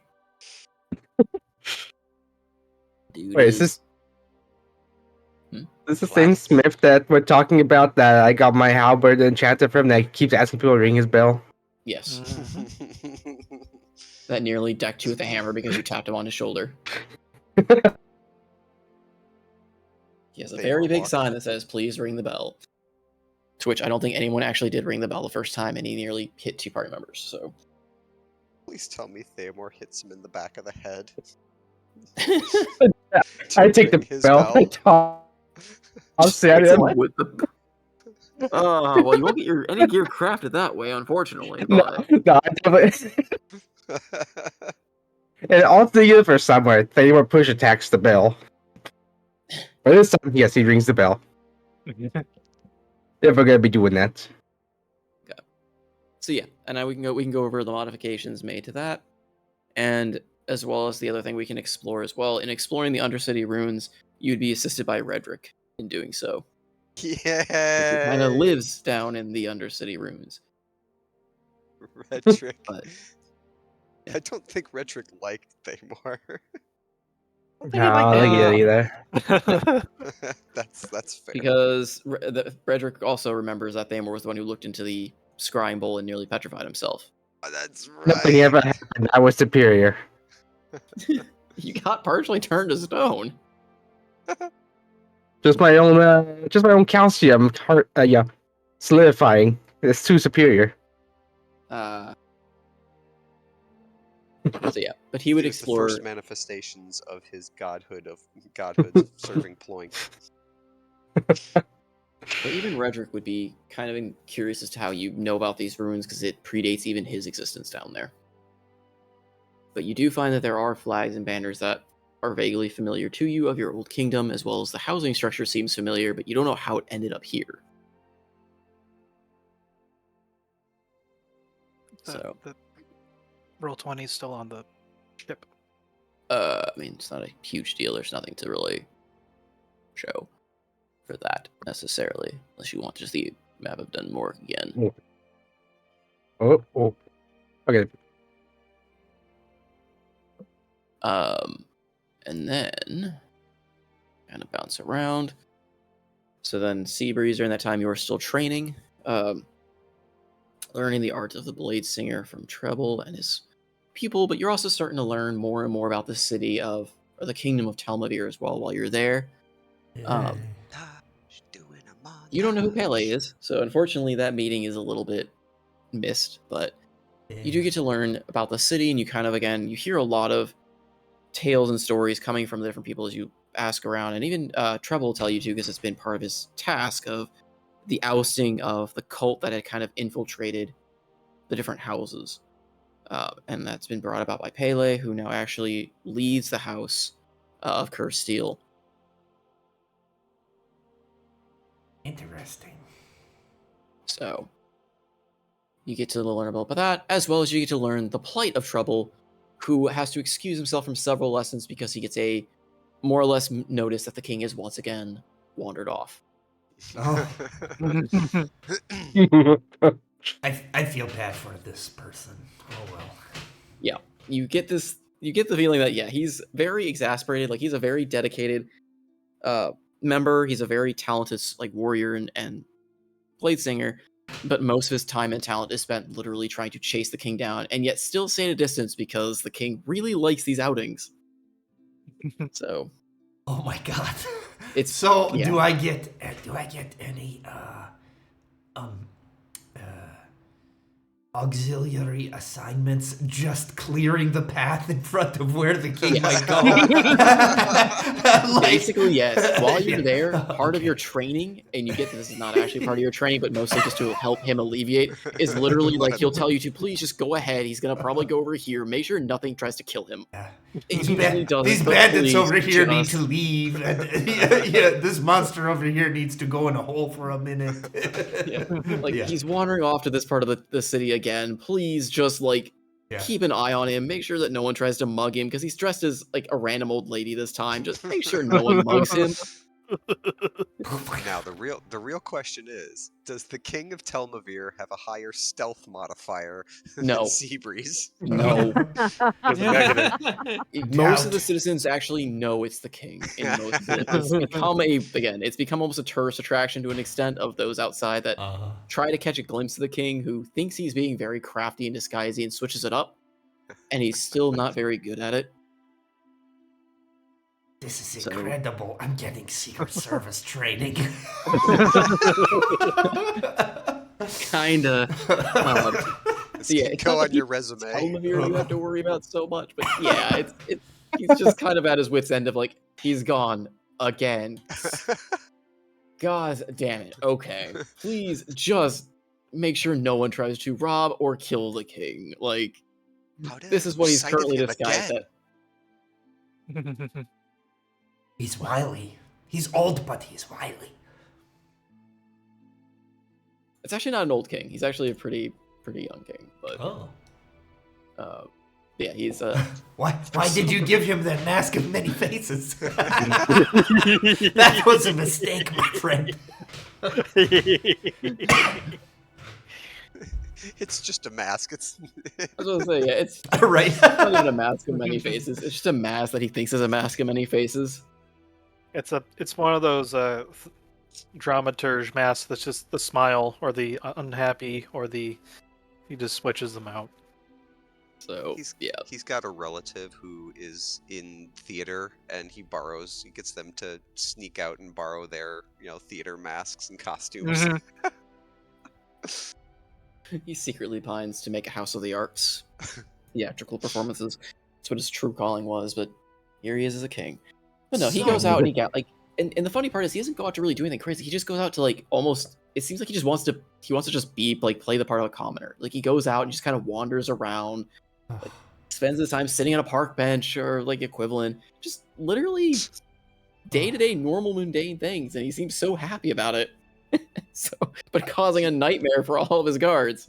You keep having to do Secret Service duty for a guy sitting on a park bench feeding pigeons. Basically. Wow. Okay,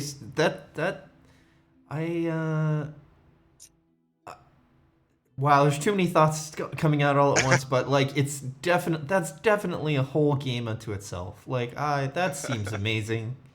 I would totally make Seabreeze get closer and closer to him, and yeah, he sounds like a wonderful foil to the extremely serious, secretive,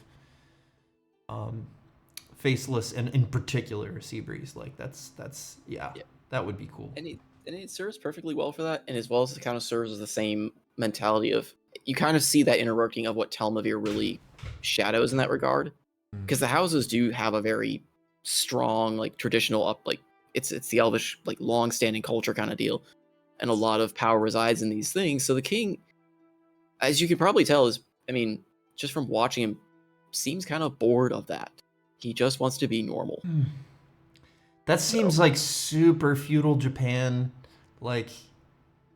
super disciplined houses that are all vying for power, but at the end of the day, in all of the stories that are told, it's all about not being involved in any of that and just going to get a nice lunch. Well, that's it. And he's just a young king that's very fascinated with the normalcy of life, not this or Chinese. The defenses, the magic arts and defense of the city, obtaining the culture, obtaining all this, defense of the plains, defense of all this stuff that is the root. And you're not privy to all what's going on in the houses, but just this in-depth thing that's kept Telmavir being Telmavir over the centuries.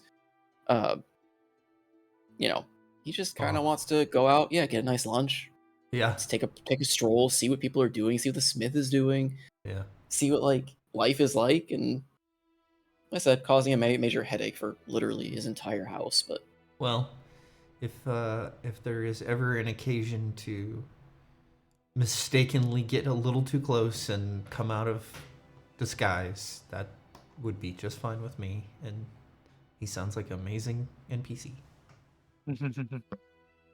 Or please something like that as well. I imagine you could disguise yourself as an elven character and literally just interact with them as though you were just a commoner. Sure. Because like I said, Treble eventually just kind of leaves some of the duty to you to finally just catch a break. Because that's been his job for the past couple of years. Happy to do Hundreds it. of years. Seabreeze disguises herself as Treble. Oh no. That would be remarkably easy. No, I know. Yeah. So. Also, with an eye towards, if there is, because, everybody read the wonderful lore document that you brainstormed for all of us, and Telmavir, I bet, has some excellent ancient artifacts. Armor. That could be uncovered with the right companion to go with you. And boy, the king sounds like the right one.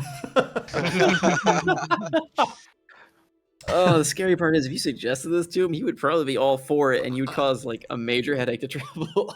I knew, like, we've been talking about this for like 5 minutes. I knew 5 minutes ago. This is a whole game. Like, you could just dismiss everyone else, and we could just play for hours. I'm sure. But yeah, that's amazing. It's cool. So it was something that would be a plot hook to whenever we got the party to come around to Tales of Mir, it's dealing with the gallivanting king. That's so funny. But so yeah, so that's what's going on there. Absynthos, or no, he's not here. He's at BRB. Okay, well, we'll come back to him. He's making another bunghole in that lake over there. He's like, all right, Islingval Sea needs to be drained. Starts walking to every random tree. Your life now mine. Your life mine. Your life mine. Are there any dolphins in this tree? No. Okay, it's clear. Birds. Oh no! You Tree. know what? He He might just be keeps getting marking. more and more angry. He might be marking trees as he moves along. Oh no. He doesn't know why. At first, it's just with a knife, and then it's with his taloned fingers, and then he wakes up, and it's a full moon. Or it was a. He learns it was a full moon the night before. Is the moon back yet? Have we seen the moon actually come out, or are we still moonless?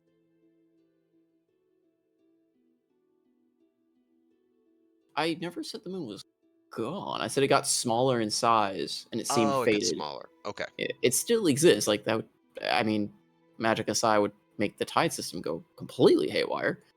Gotcha. It's still there, but like that's why the seas have been really weird. It's just because it's been muted and like it seems smaller and further away. Like its presence seems very weak. Got it. But it's supposed to be a hook for another character. But anyway, Oops. Oh well. what? So the rest of you, so Andros, Zidane, and Hildy, start your trek to the dock city. Which one are you going to? For I imagine you're just going to go in order. It makes sense to go further and then come back. Yep, he'll So just you're kind of going- hit them up, and each time he stops, again, not doing a super large amount, but he'll stop in, trade and get cargo, move cargo. He's yeah, and then he's just asking about the kingdom, about the the state of things and the White Order, and being very just making small talk with locals. I mean, the majority of what you get from a lot is really kind of something I mentioned in Lore Doc of like the White Order kind of is taking a lot of the glory onto itself for the fall of Faust. Like everywhere you hear a lot of like celebration, jubilation mentalities of like our kingdom was the one that, by the grace of Palor, we are the turning point. We are the ones who really were the ones that saved the world. The heroes are nice and all, but it was because of us. Like, by the grace of Palor, we turned back the darkness. Like, praise Palor. And you get that vibe a lot from the docs, from the people, to a point where it even sounds kind of forced as you go about, but having lived here before, that's nothing really new to you. You know kind of what happens when people openly disagree with Palor. It almost becomes that, yeah, like you said, it's forced, it's almost out of habit. People will say it out of habit as opposed to actually necessarily meaning it, because if they don't, well, they don't know who might be listening and who might tell them otherwise, so it's always safer just to say praise Palor. It is definitely exactly as they say.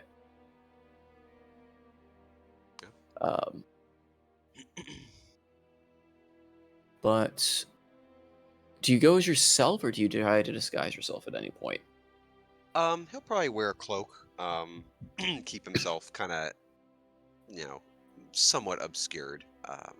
I don't have any necessarily disguise magic or anything of that sort, but he'll be more coy, furtive about who he is, especially as he knows he's getting farther north. He knows this is, areas where him or his, he might there might be some people who could potentially recognize him again. It's been over a decade. It's been almost 11 years since he's been in this area as Andros, so it's unlikely people would recognize him now 10 years older, and And blue. blue. But yeah, he'd still probably be wearing a cloak, hood up, generally being Yeah. I mean, I asked mainly because you already know from both Dunmoric and now in Jarag that there seem to be people potentially looking for you. sure. So just kind of figured out outside of that. Yep, yeah, he's being more furtive. It's not, he doesn't have any disguise magic. But again, as they're going along, he'd probably actually talk with Hildy, and they've been traveling now for a good month or so, and he would actually ask her if she had, in that bag of tricks of hers, if she had any, things that could work for disguising himself as, he mentions, he used to have an acquaintance that, no, not used to, but has an acquaintance who could change what they look like, and obviously he remarks about how he used to look like Barnacle at one point, and asks her if she has any ability to make either a magic item or a scroll of some sort that he might be able to,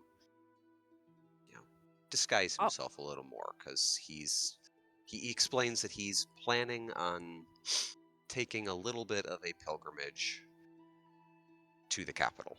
mhm. Well, I know that you and I have talked about this, but like, so as far as infusions are concerned, no, I don't. But could I make a scroll? Is that something I could reasonably do? Could I Uh, could I make a scroll of disguise self? do you have that spell known? Artificers are prepared. Oh, Yeah, yeah. they are a prepared caster. I don't know what is on their list. Let's check. Oh, you know what? I don't think I do. I don't think I do. I totally don't.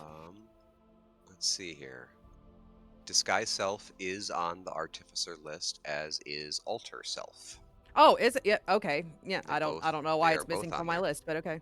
Then yeah, I say you could make a scroll, or going with the new stuff we've done, you could imbue it into. You probably have a. We'll say you got maybe like one or two or a small little supply of those unstable cores that we've been.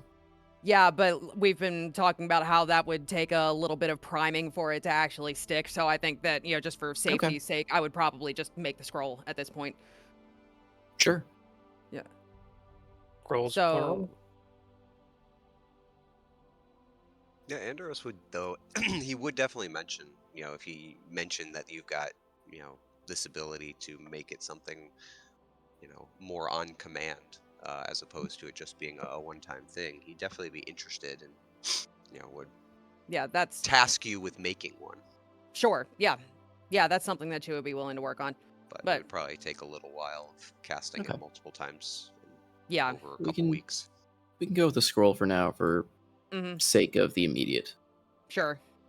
He'll probably ask for like 2 or 3. Yeah, she would make a couple for you. Mhm. And speaking of these unstable cores, I was also going to ask, now that we've like been at sea for a while, she's noticed that things are like she's no sea expert, but she can tell that things seem to be going a little slow. So if you still need to work this out, that's fine. But reasonably, like, how long do you think it would take for her to craft that item that we discussed?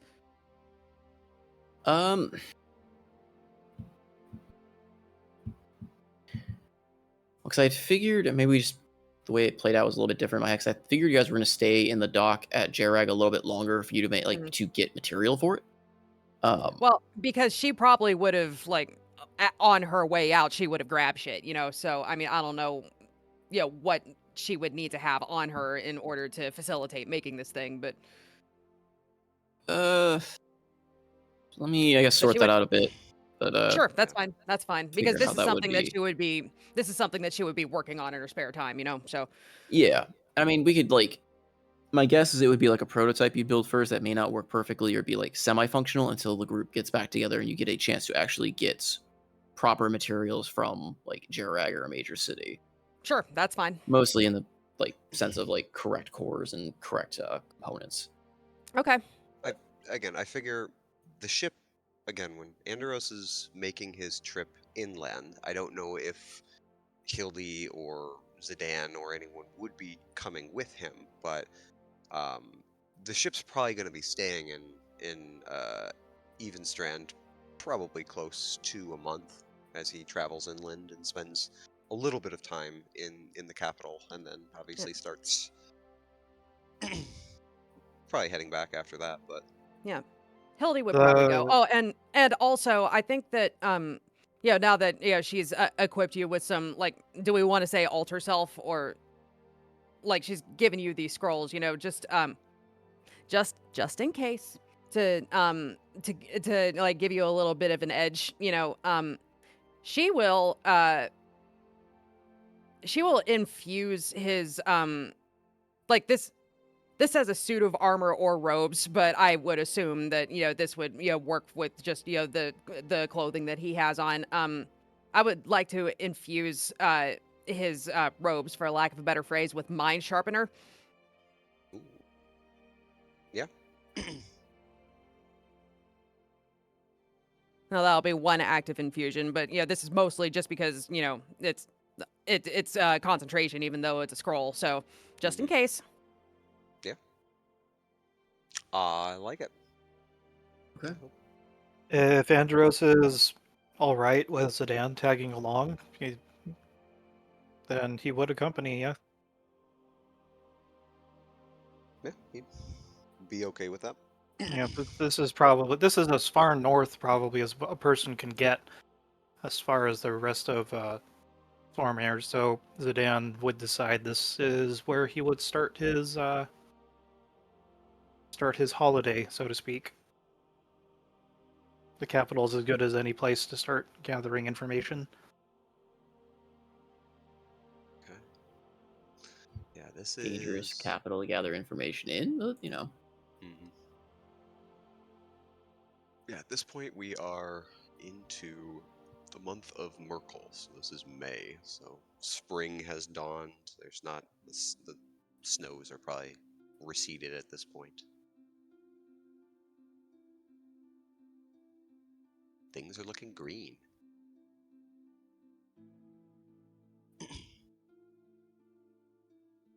But yeah, he will make his way to the capital, um, and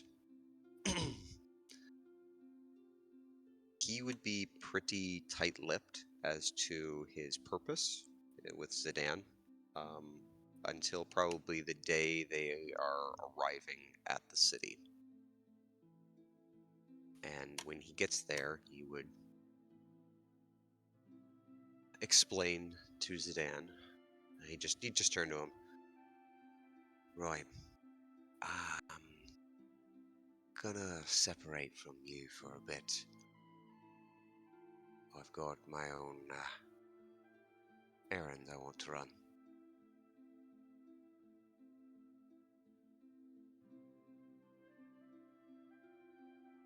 Is there a way that you'd like to contact us? Or just meet back at the ship?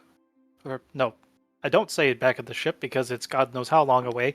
It's probably a week or so of travel. Yeah, It's a couple hundred miles, or I think that's about 120 miles from Edenstrand to yeah. the city. So, is there a way that you would like to meet up? Or, Ah, I don't expect it'll take me too long, but there's a tavern. Uh, maybe you'd say it's the seedier side of town. I don't know if it still exists. known as the Minstrel's Chalice. Meet me there at sundown. We can stay the night and figure out things in the morning. All right. Hildy? You came with us, right? Yeah, I'm here. Okay. Well, Hildy, I don't suppose that you know anything about star readers, or I I think can't. they're astronomers. That's not exactly my wheelhouse. Sorry. Ah, well, Oh, word of warning, if you haven't picked up on it. Keep your head down. Don't be an ass about Paylor. And, if you see anybody like me, well, red, like most of the rest of my kin are, keep a wide berth. That's foreboding. Okay, sounds great. Yeah. You know why, Zidane. mm-hmm.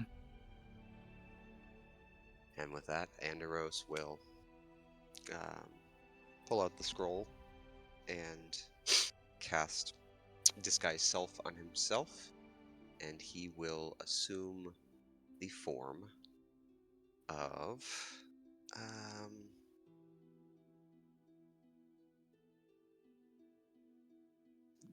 basically he'll assume the form of a fairly he'll take Barnacle's form. He'll look like Barnacle. Old man, covered in a cloak.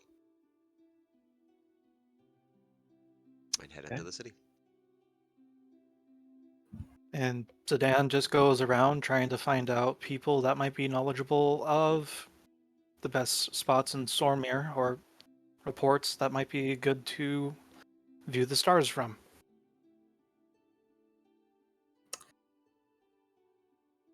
You're gonna get a lot of backlash for that question. Just for asking about looking at a night sky. Yes. Oh shit, this is a city of sun worshippers. Oh no. What? Oh no. Just claim that the sun's also a star or something. Man, the dawning realization there was priceless. It's a flat circle. So dawning. So after those first couple interactions, Zidane realizes this, and then also, but at the same time, realizes if ever there were a means to keep eyes and ears away from whatever Andros is doing, being a filthy heathen and causing a little bit of a ruckus might be A terrible idea, but a terrible idea, but it works. And so endeth the story of Zidane. Here lies the fucking paladin of life. Okay. Maybe after like the fourth or fifth, especially if it's like someone that is more of like a, I don't know, a soldier or noble type saying, "The fuck are you on about, dude? What? Do you not know mostly where the you response are?" you'll get is like you'll ask about that and you'll get like nervous chuckling and going, yeah, can't really help you there. And they'll just move away and start walking away quickly, kind of glancing around. You start getting the idea that that's not a question you want to ask. A city that worships the sun. This is a roll to see how quickly he catches on. Okay, not too slow. Yeah, and as you kind In of that ask case, that question he's gonna more, go. you start noticing that there becomes a contingent of a particular guard that starts kind of following you around the city at a distance, keeping an eye on you. He Not opts to even start. one day.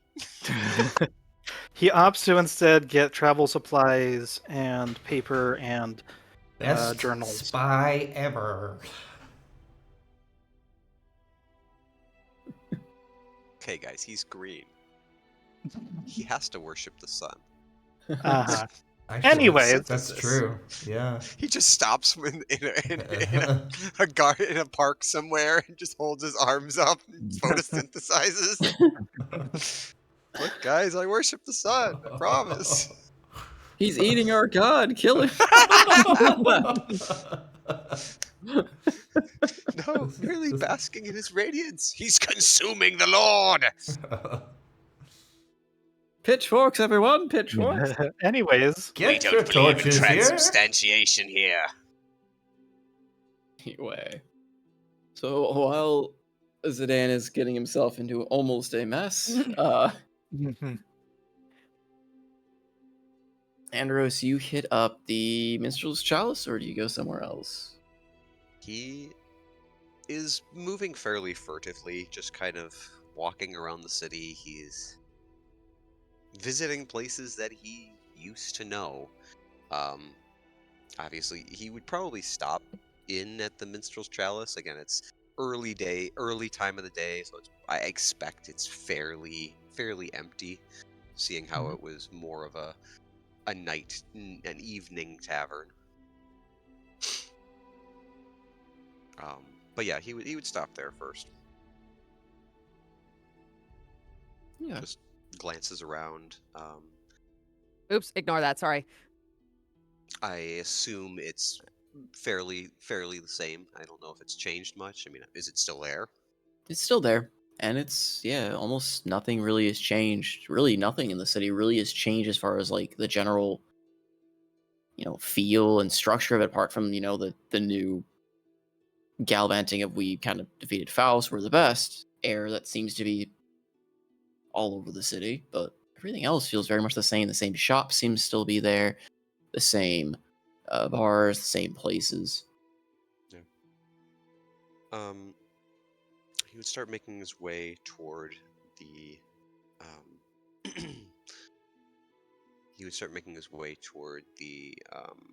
the temple quarter. He'd stop at one of the local temple shops and buy a small bouquet of local flowers. Sunflowers. Yep. Yeah, he would buy some sunflowers.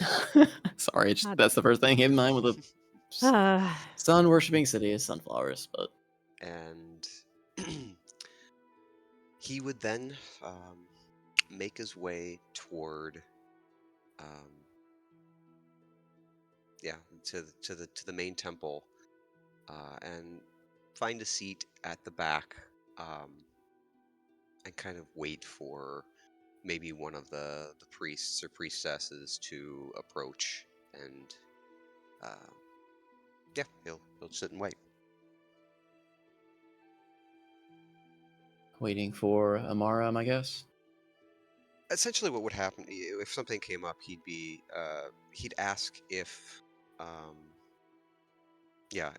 if Sacred Mother Amara still serves.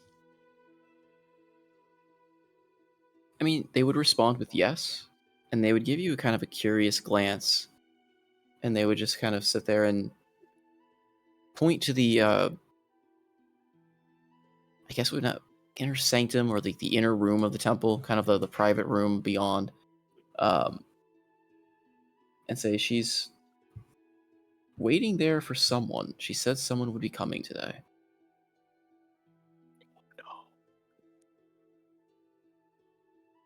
He just nods and stands up, and there's a nervousness about him that is rarely ever seen. He's usually quite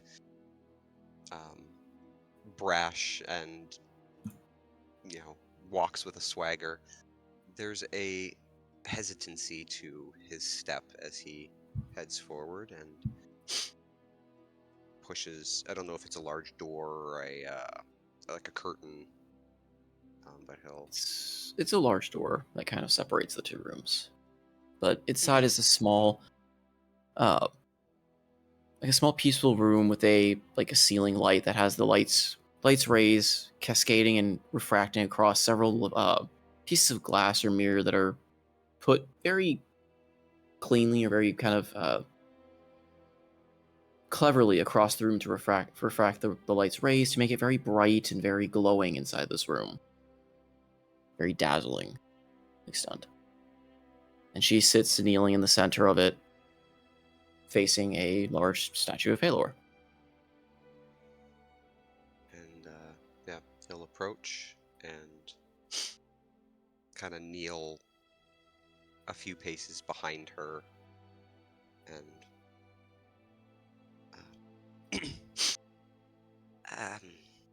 it's not Barnacle's voice. It's his, and he's kind of trying to mask it similarly to Barnacle's because it's a different spell. But your ladyship, might I have a word?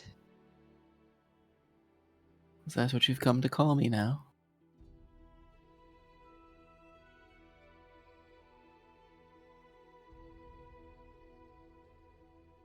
She turns slowly, and you see it, her eyes are kind of teared over a little bit, but she's got a very soft grin.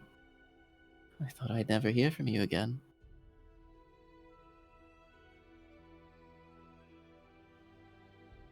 And he just, there's his shoulders droop a little bit, a tight smile on his face. And he slowly stands. He's not meeting her gaze. And he'll let the illusion fade. Stands there before her, holding the flowers. She Kind of chewing stands his and lips. she slowly stands as well, and as quickly as kind of you drop the illusion, she just rushes forward to embrace you.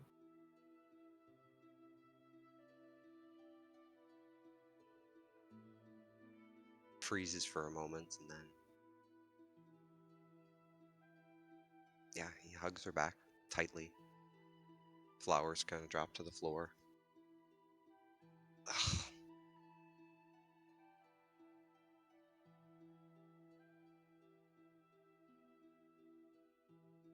Thought I had lost you. I heard about the ship crashing. Prayed for some sort of sign that you were still alive, but Halo refused to answer my call to look for you. Then I heard from your brother. No, he didn't tell your father, don't worry. He's good about his word. But he couldn't help but mention you to me, and then I pleaded and implored Taylor to just let me know. After all, you did do him a service.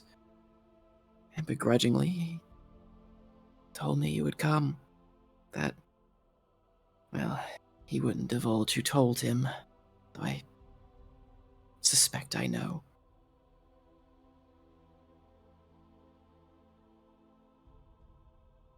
I'm so glad to see her okay, Andros.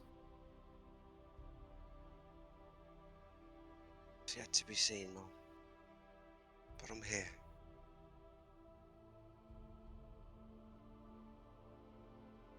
It's been too long. Looks... Got more lines on your face, Mom. You're getting old.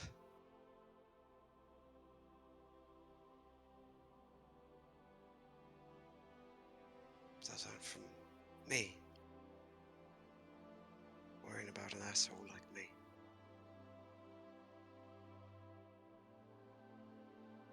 Couldn't.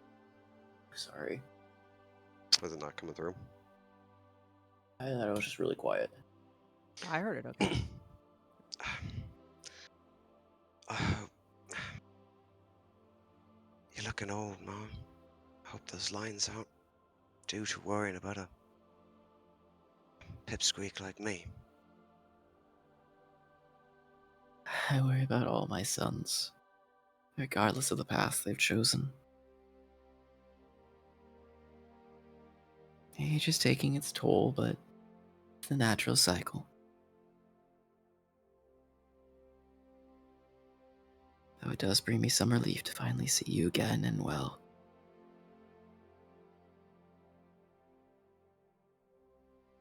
Yeah. It's been a wild ride, Ma.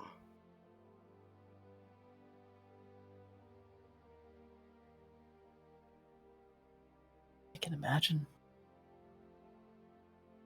I wish you could stay and tell me all about it, but the feeling that's not what you're here for, is it?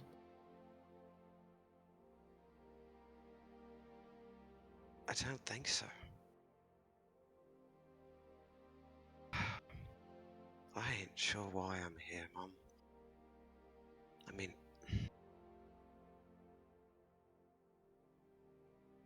I needed to see you.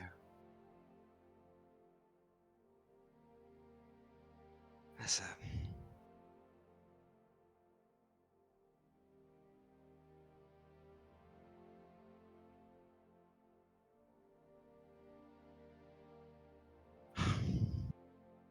I don't know if you heard what happened over yonder. Over in Mir. Dragons and undead and cultists.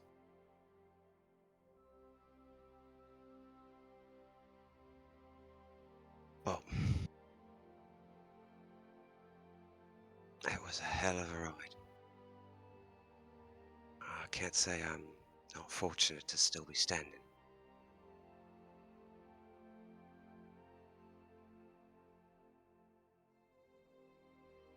She just kind of looks you over and gives you a soft smile again. But you look happier than I remember. You look like you finally found your place to belong. Maybe. I got a ship. Got my own crew.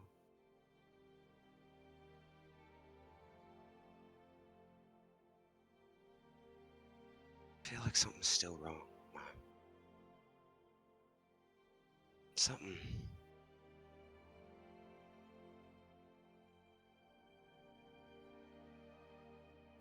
I can't shake it. It's... Back after the battle, when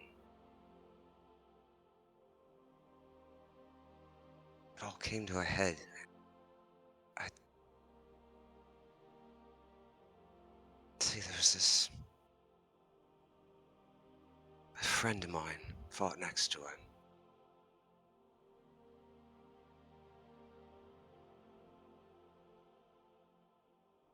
She looked so much like her, Mum. I couldn't shake it. It was like I was living in the past. 10 years. I can't stop thinking about that night. Her dad and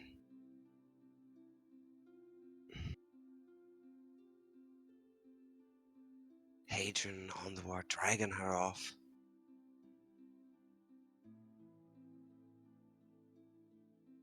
Can't stop thinking about her. I don't know what to do. I feel like I'm stuck.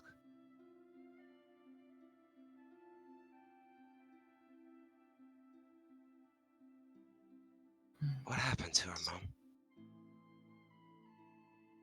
She gives you kind of a sad kind of knowing look. Well, she got married. Whether or not it was love or if it was arranged is still a little bit up in the air to us. She seems happy.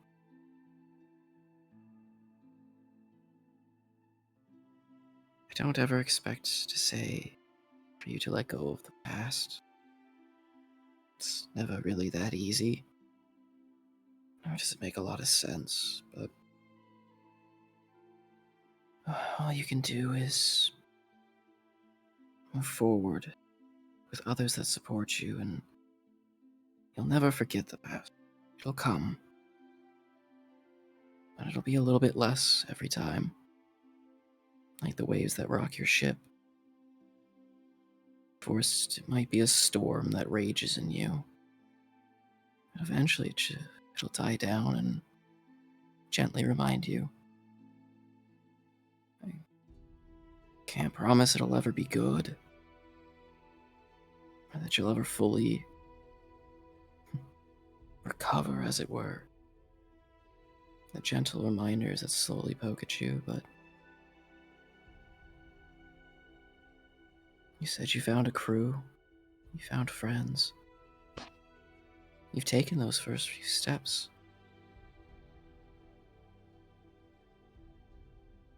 Isn't the first time, though.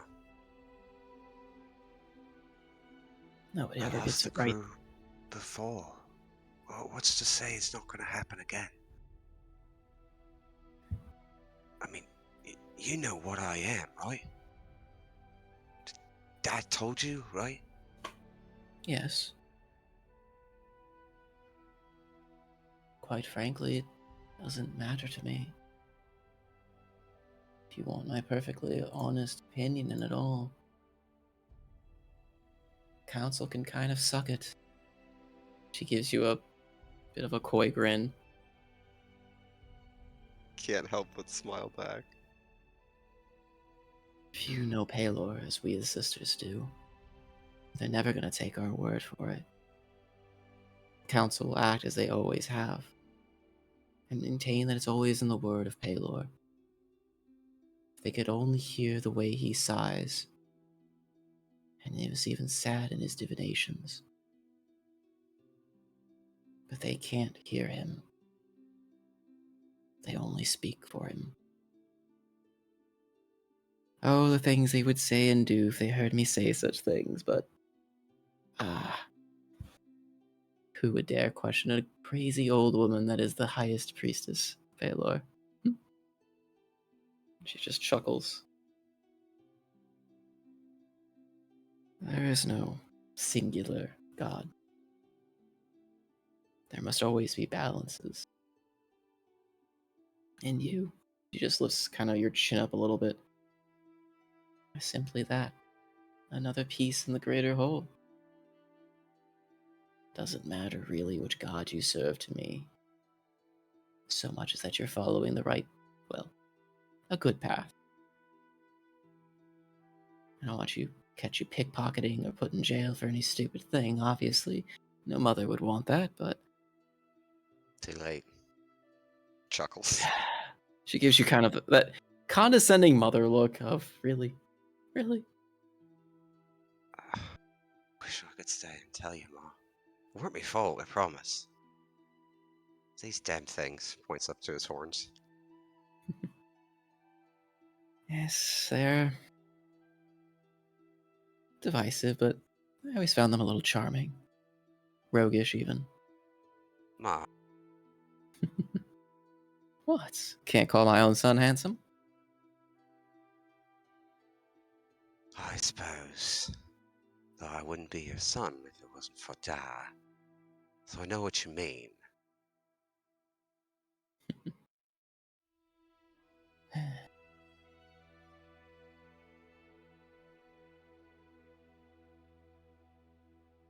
I wish How I do I could know? stay. How do I know these gods aren't gonna take everything away from me again? It ain't the first time.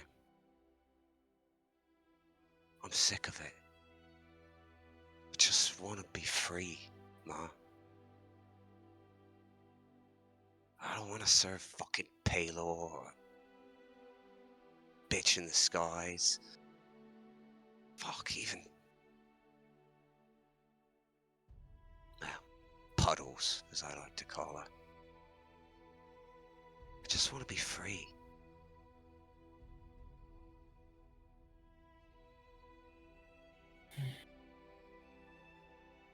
Like I'd got too many anchors and pulling at all my ropes.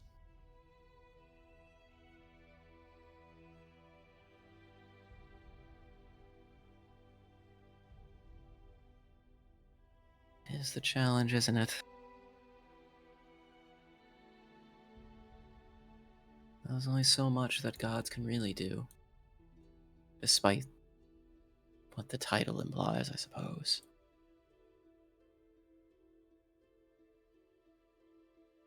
Perhaps that is the question to ask these deities that you mention. What freedom would take, and what you see freedom to be.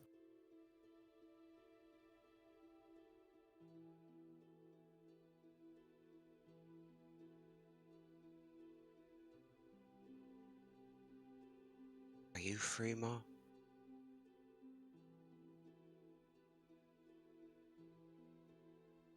Depends on how you look at it. Am I free of my duties that I have chosen? No. Could I? Perhaps. But that is the big conundrum of life is you must trade a few things to gain a few others. My service here ensures that I can serve and provide for my family. Care for you and your brothers. Your father. Am I free to choose? Yes.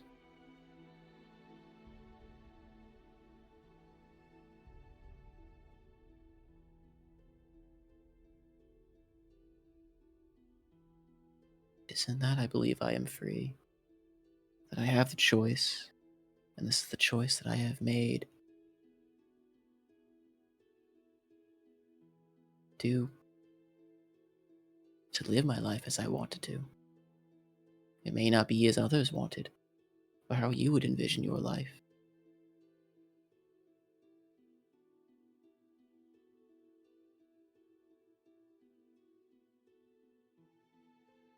It is the choice I made.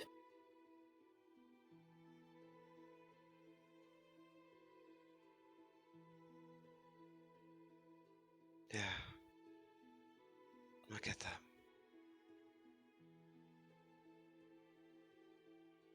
Well, I guess I got some work I gotta do. Then, to get that life that I want to live. I'm sure you'll find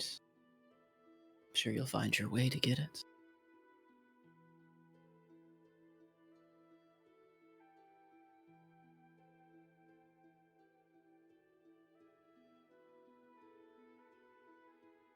I'm sure I can't stay much longer. I can't keep the High Mother all tied up in her chambers all day.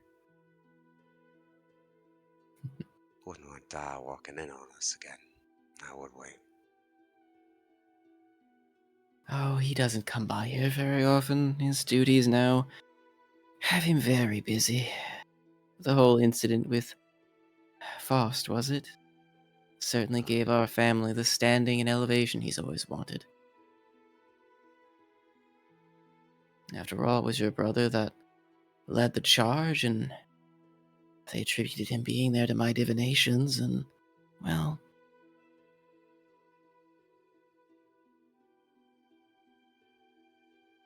all You that got brought me him to meeting there. you again. He just smirks. You gave him the sign. Well, partly. I got the sign for him to go, to be in Almir. And then Paylor did something truly extraordinary. Told me that he would reach out to him to warn him of the upcoming battle. Yeah. Never heard of a reason for him to talk to someone like that. And when I asked him why would he do such a thing now? And he said, "'Cause your other son made a deal I couldn't refuse." Yeah. I might have asked the moon goddess to help out. She gives you a bit of a wicked grin. I doubt there are Yeah. very few people in the world that could do such a thing as getting two gods to cooperate. I think I might have broke her, but She gives you kind of a curious look, and then she chuckles. No, you didn't break her. Gods don't break that easily. You see, what of course the council isn't telling anyone. The deal that Saloon cut with Paylor to bring this information to us was that she would relinquish her time for a few months.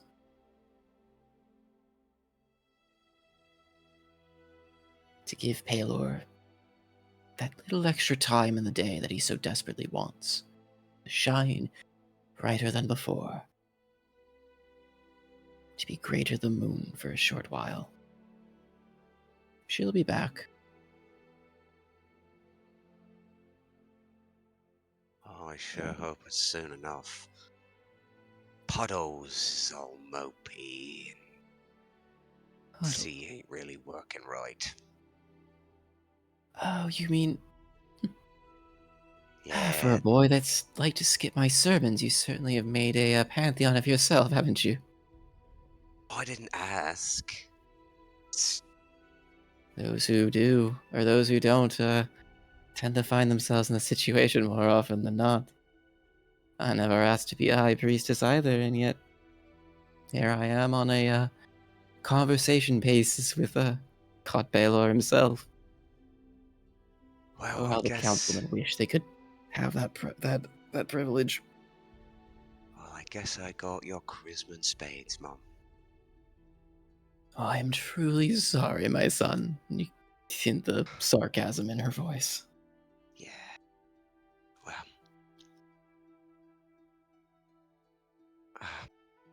Kind of leans in. He's probably a couple inches taller than she is. And clasps the sides of her head and kisses her forehead.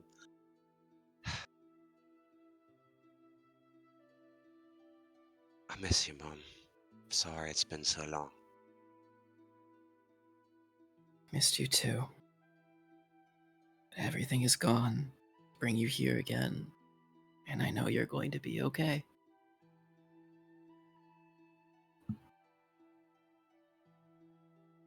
Here's hoping the world don't break itself again, at least. If it does, despite everything you say about wanting to be free, I'm sure I'll find you somewhere with a bit of tar and glue to put it back together again.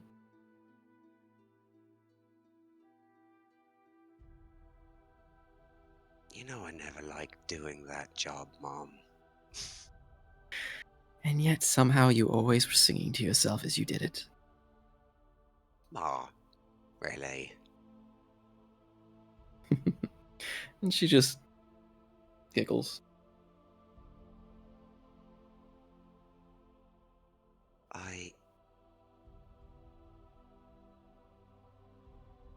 Do you know where she's at? No set. She gives you an address, like, of a house. Is it in the capital? It's in the capital. Okay.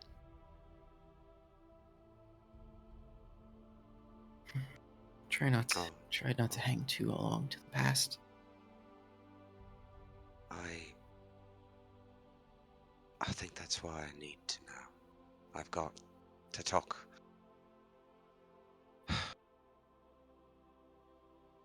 She's an anchor that's weighing me down.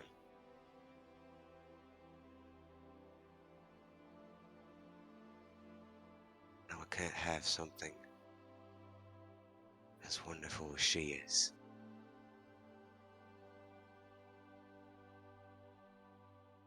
Being stuck, being in my anchor.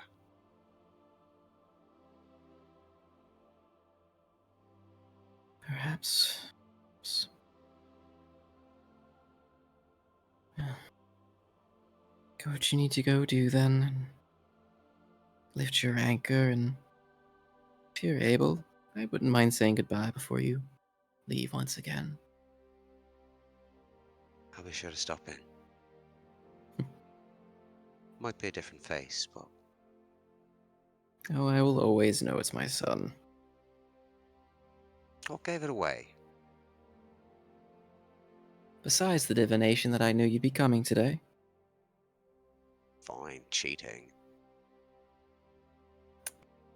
Use all my tools at my disposal. Sure, I've taught you that.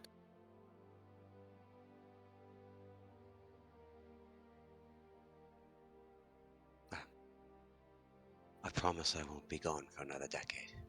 You'll see me soon enough. Oh, give Kazdia my love.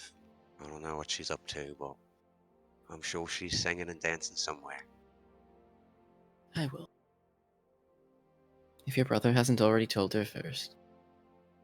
Hadrian never could keep his mouth shut, could he? Why did I trust him to be secretive? I mean, you're not wrong. He hasn't told father yet, though, so at least you've got that going, but he is a little bit of a brash bit, isn't he? Underwood doesn't know yet, does he? No, he hasn't told him. He's smart enough to know that that would go straight to father if he did. Just right. Right. Thanks, Mum. Of course. I love you. I love you too, Andros. Gives her a big embrace again. And then She returns it. he'll linger there probably for a minute or so before eventually stepping back and pulling out one of the scrolls. Transforming back into good old Barnacle again. She, again, gives you kind of a coy smile as you do. Never thought you'd fancy yourself an older man, but, well, maybe I do learn new things about my sons every now and then. It's easier to trick people. I had the voice before with that thing you gave me, but no one expects the old man to be a trickster. Or the old woman, huh? She gives you a wink. Best be off before they, think we're doing anything sacrilegious in here. We wouldn't want that, now would we? Of course not. He walks over and kicks over a candle. She gives you that, like, exasperated, like, again, exasperated kind of, like, mother sigh that she would give to like a child that's acting up and not, she's not scolding you, but just, He'll mage hand it back and stand it up and then smile and head off and wander the city for the next couple hours before the evening comes. He'll stay the night at the minstrel's chalice, waiting for Zidane and Hildy to show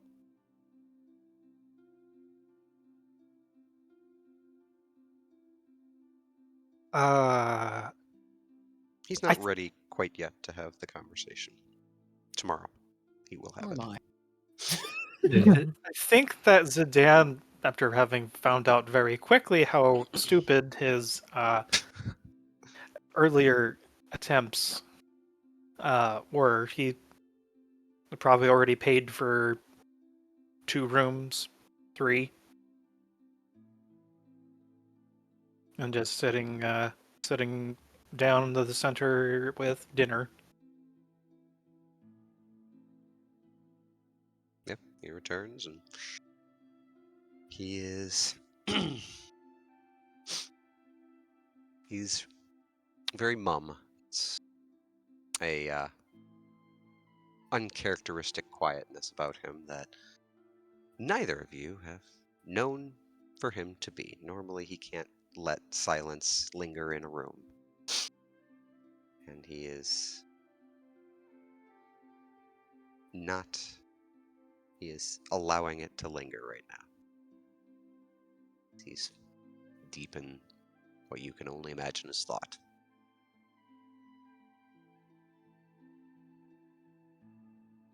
Zidane respects the silence.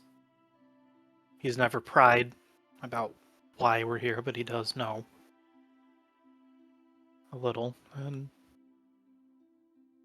his own dinner has actually, it's mostly still there. There's a couple bites out of, I guess, bread or a couple scoops off of it, but it's been just sitting there. The glass is still full. Though, eventually he clears his throat and begins to. He's patting himself down and looking for something.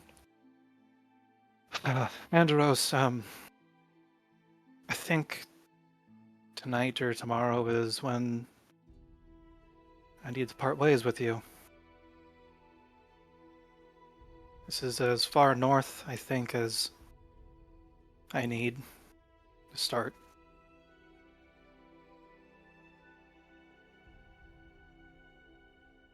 I might Well, have made a terrible, slight accident asking about night in a city of sun. you didn't. Several times. Mm, Lord. So we should be expecting the Inquisition when? as far as I know, they would only be after me, I think, but even then, it feels like I should go. You should If I, go? s- if You I should stay, go? Jesus haha, Christ. if I stay any longer, I might stay on the Horizon's Promise longer than I should. I already gathered what I need for Overland, and I don't think you saw him, but Riel lent me his warhorse, so I'm not going to be completely alone. You must. But and he digs into a pouch that's close to his chest, and he extends it. It looks like there's something especially heavy inside, but as he's grasping it and puts it down on the table, scooting it to Andros, it's a small, one might say. It's perhaps the size of an acorn. He'll look at it and kind of doing a little head tilts toward it, indicating for me. I. His lip is quivering. There are tears at his eyes.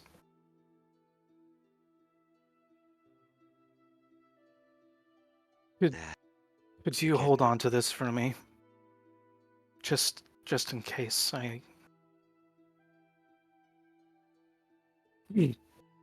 Uh, if I do reach out to you, I hope to, after looking at the maps, maybe take me 3 months to ride down to Jerarag. And if I don't make it in person to see you off, or if you don't manage to leave from there, well, let's just say I have a letter I'd like you to bring back to Almir.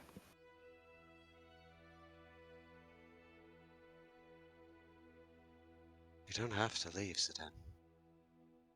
No? No, I do. What are you hoping to It's find? it's not so much about finding, it's a promise. The only way I think I can fulfill the promise.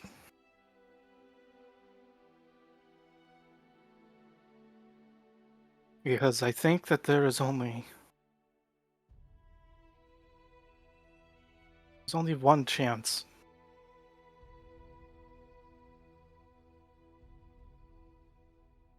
There's only one chance I might be able to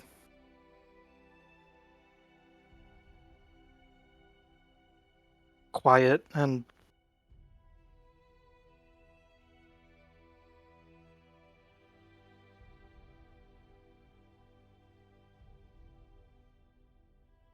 I don't want to squander one chance by speaking with her or even trying to see her in person. So, I'll write her a letter and give her what I promised.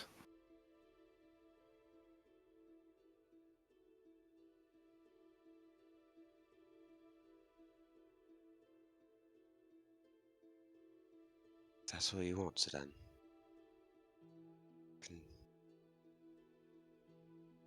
If I ever see her, I'll deliver it. And if I manage to cross the sea, hopefully it's sailable by then, if that's even a word. Well, I'll have to become his lordship, wardenship, Lord Yazcash of the noble houses of Galaran, and well, if you make it there before I do, just say hello to Gorvin, and if you run into any of those young adventurers that somehow I managed to take under my wings I told you about, say hello. Oh, but I did, I almost forgot. Is there something that I could maybe keep in the sanctuary of yours? I know it's a strange request, but there's a practice and tradition I wanted to start.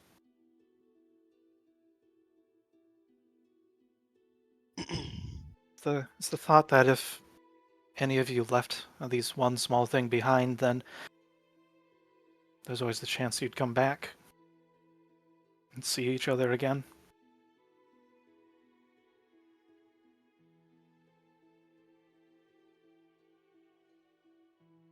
Andros nods and see his hand go to his neck. Pulls out. You've seen it before. Small ring, brass ring. A fairly ornate script of the letter R scribed on the small circular head of the ring. He lifts the chain off his neck and palms it in his hand.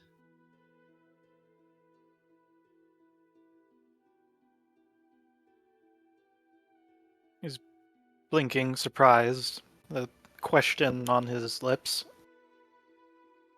I don't think I'll be needing this anymore. I think the name Andros is a little too buoyant these days.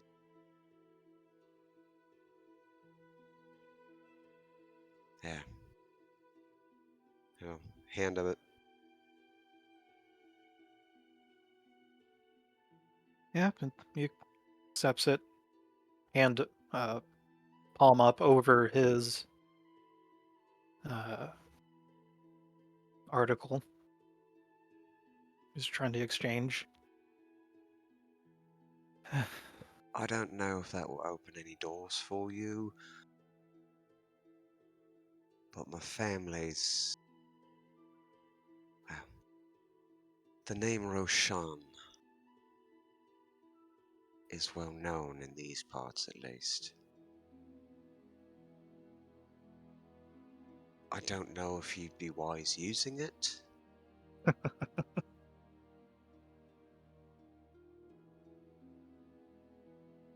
that is a signet ring, if you ever needed something marked. Likely it'd get to where it needs to go.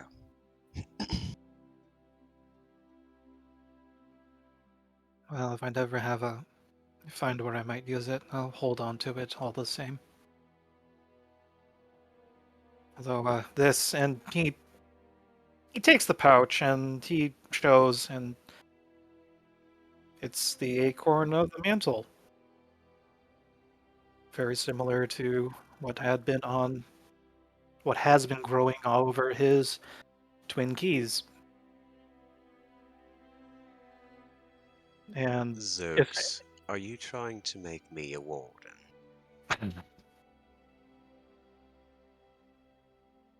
do you want to be one? No, there's a shit-eating grin. I think we both know I ain't holy enough for that role. Your wardenship. Holiness has nothing to do with it.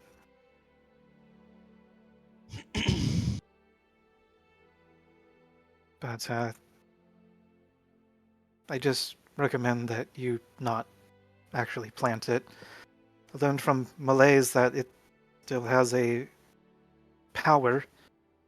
She joked about turning her swamp into a land of undeath should it be planted next to her deity's consecration.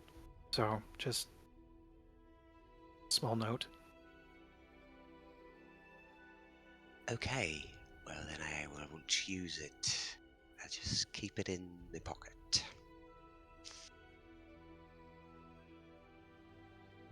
And Zidane smiles. And Whatever you're looking for, Zidane,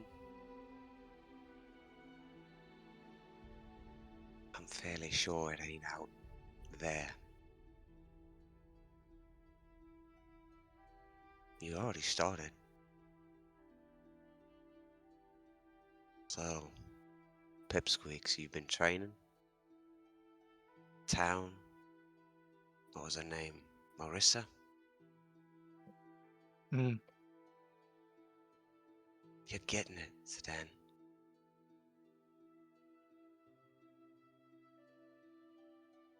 Maybe you'll find more here, but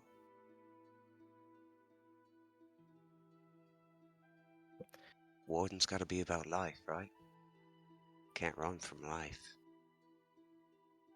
Might as well dig your heels in, get as dirty as fucking possible. yeah. Figuratively speaking. Seriously. But you also told me only a few months ago I can't just keep on thinking about duty, thinking about others. I needed to take a little bit of time to myself, and if I don't take this time now, it's going to weigh me down and fester worse than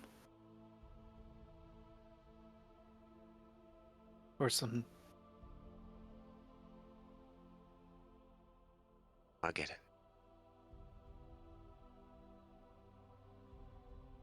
You got an anchor. You're tired of that rope dragging you around. Well, me too. So here's to freedom, right? Cutting our anchors.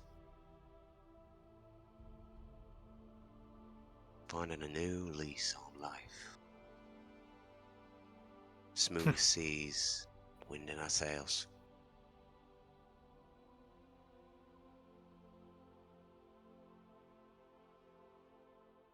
I'll miss the widow's kiss. Well, And good. he smiles wide, and it's If you one that you didn't, I'd probably have think never seen. well, good. If you didn't, I'd fucking kill all you. As long Smiles as back. the water walking isn't there as well, I think that might be its own special problems. I never thought of that. Oh, that's rude. I The don't weight know of the if I ship, know it. I don't know if I know anybody I'd hate enough to do that to them. I don't know either. Not yet. When I return home and something has happened to my sister, well, those are maybe thoughts too dark, even for me. Well, don't get lost. The world still needs its warden.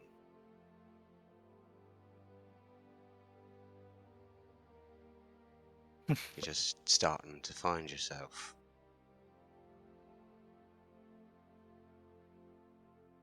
And I ain't too good at traipsing around trying to find a green asshole who decided he'd go hide up in some shit forest in the middle of fucking Solmere instead of coming back and being with his friends. I'm not gonna be gone forever. If I'm not back in Galran before you are, Kazim knows how to get to me. And he opens another pouch, and there's a sending stone, the twin keys of Yazkash, engraved into it. He has not been happy about the amount of paperwork that I've left behind. Pockets it. I wouldn't be either. That's fucking rude. Leaving a man doing all your paperwork.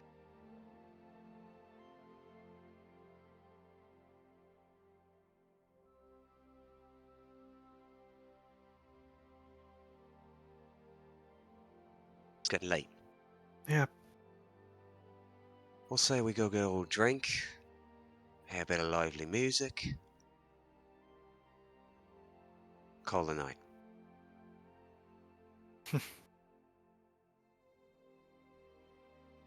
You want to try a contest of drinking for old time's sake?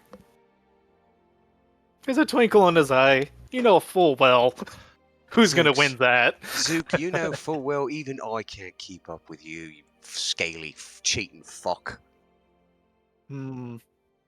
I would challenge you to a dancing contest. You can't cheat at that.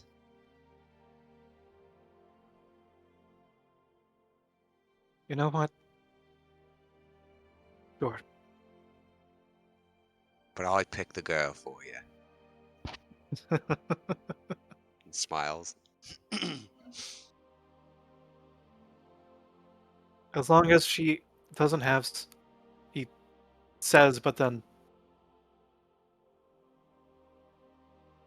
slams his mouth shut and looks down. Sure. How Wow, about you, that's short liven up this stack? place. Is Hildy here or is she in the other? She's probably in the other room. Yeah, she's probably in the other room. Yeah, Right. she's probably not here. I'll say, yeah. Let's go fetch short stack and see if she'd be up for a fun night evening out as well.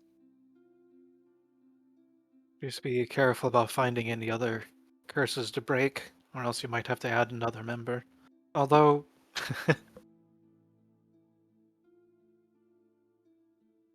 Zidane, I am on vacation. Why would I ever think about doing something as foolish as that? And he'll head back downstairs. Stopping at Hildy's door and telling her to get her ass out here to come party. oh lord. Okay, I gotta roll my Hey. dance.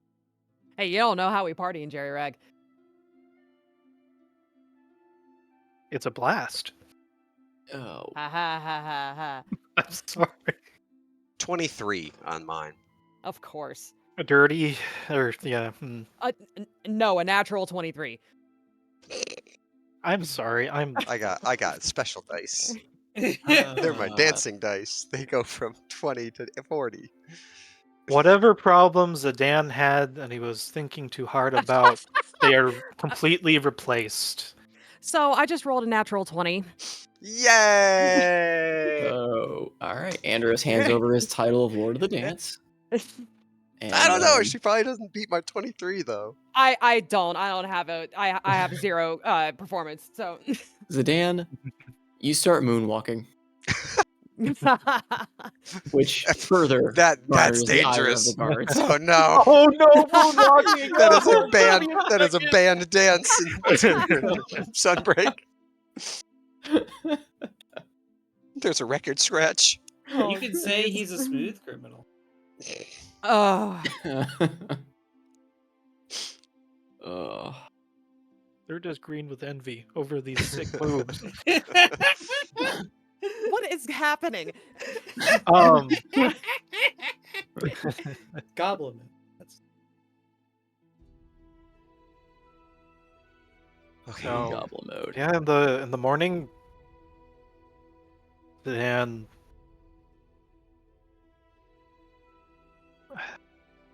wakes up as early as possible.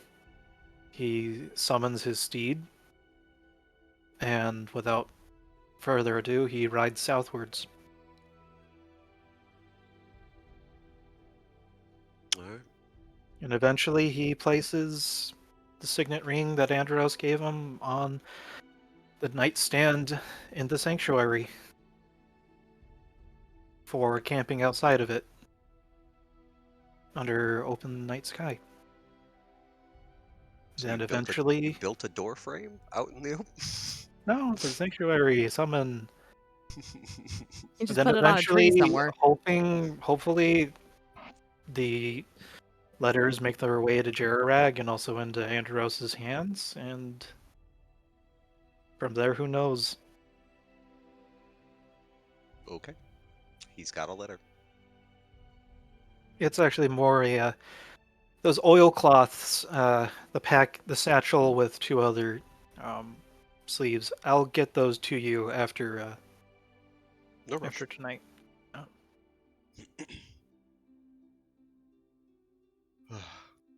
Okay. I don't think I have the emotional energy to I- do the Lucette talk now. I was gonna say, I don't think I do either. I didn't expect to be. Thank you, Yes. everyone, for pushing past 12. It's And thank you for indulging appreciated. me. It was. I know this was an Andros heavy session, but No, that Amara talk was really cool. yeah. We even got a new character out of it. Yay. I love Andros's mom. She's great. And her mom. And her Mom mom. DeRose. And her mom. Mom Deros. Mom is All of those could work. Yeah, didn't expect to be playing mom therapist, I suppose, but Let's be honest. Andros needs therapy. We all need therapy. This whole party. except for Thamar, he's good. you tried. Yeah, Ed for Barrett Thamor. tried her Ed Barra damnedest. tried. She wasn't. She didn't have the power. She More tried than- very hard. Moradin took one look at our party and was like, "Yeah, I'm not touching that with a 5-foot pole." They ain't mine. Just hit him. Right, Barra, I gave you a hammer. Hit him with it. That's the only help you're gonna get. It's the only Before thing I that'll take- get through. Before I take off, look at Army Rises. Do what? The Gek army rises, he said. Oh, I know. I've been goodness. watching him draw on the map. It's just been literal Gek There's- outposts. there's Gek everything. scouts. There's actual Gek's actual live dwelling place. It's just a long line. I told him he needed to dial it back, or they were going to call a crusade up in the Order of the White Leaf versus There's Gek. warships. You've seen the Gek's, Gek Gek's little kingdom has more of a drawn-out military map than any other kingdom I've designed so far. So Great wall of Gek. Gek sulfur mines, Gek artillery. Is Ekfor Munitions Factory. Gex welcome party. Is Dykid. Dykid part of the Whiteleaf, or is it like more of a neutral border town? It's part of Whiteleaf, but it's still a border town to the Sun Waste, as they call it. Yeah, my thought was it's the the border town or the gate town to the Sun Wastes. It's the last haven of of Paylor before you get to Or the heathenistic I'm a takeoff. But it's pretty Descents. fun, and also a lot of information to digest. There was a lot. Oh, It was good. Yeah, a lot of stuff happened. we finally got the But I storm here. think it's We gonna got be maybe, like, Hildy, Right, aka no, Short please. Stack, who Short slept in stack. Andros's bed the first night they met. I Wait. hate you. I know, and I'm so happy. Who's the first? Who's currently staying in Thamor's bunk room? On the ship? Zidane Yeah. was. I I don't threw know. myself into a room. I don't remember which one. I mean, I would like very much if Hildy could get an actual room at some point, but I expect that. I expect that Gregor would petition Andros to allow her one of the cabins as a laboratory of sorts. yay, at least the dwarves like Hildy. Oh yeah. Well, Andros Zid- likes her too. He just doesn't like holes being blown in his ship. She hasn't I blown haven't in blown- his hole yet. She hasn't blown his hole yet. No, that's what was said just now. Blown a hole. No, I think Raina said was I correct. mean, oh dear. Should I keep I recording mean- or you want to fade this out? We'll edit it in post. Oh, Yeah. Yeah, that's it right there. That's all, folks. Ba-da-ba-ba-ba-da-da. Uh,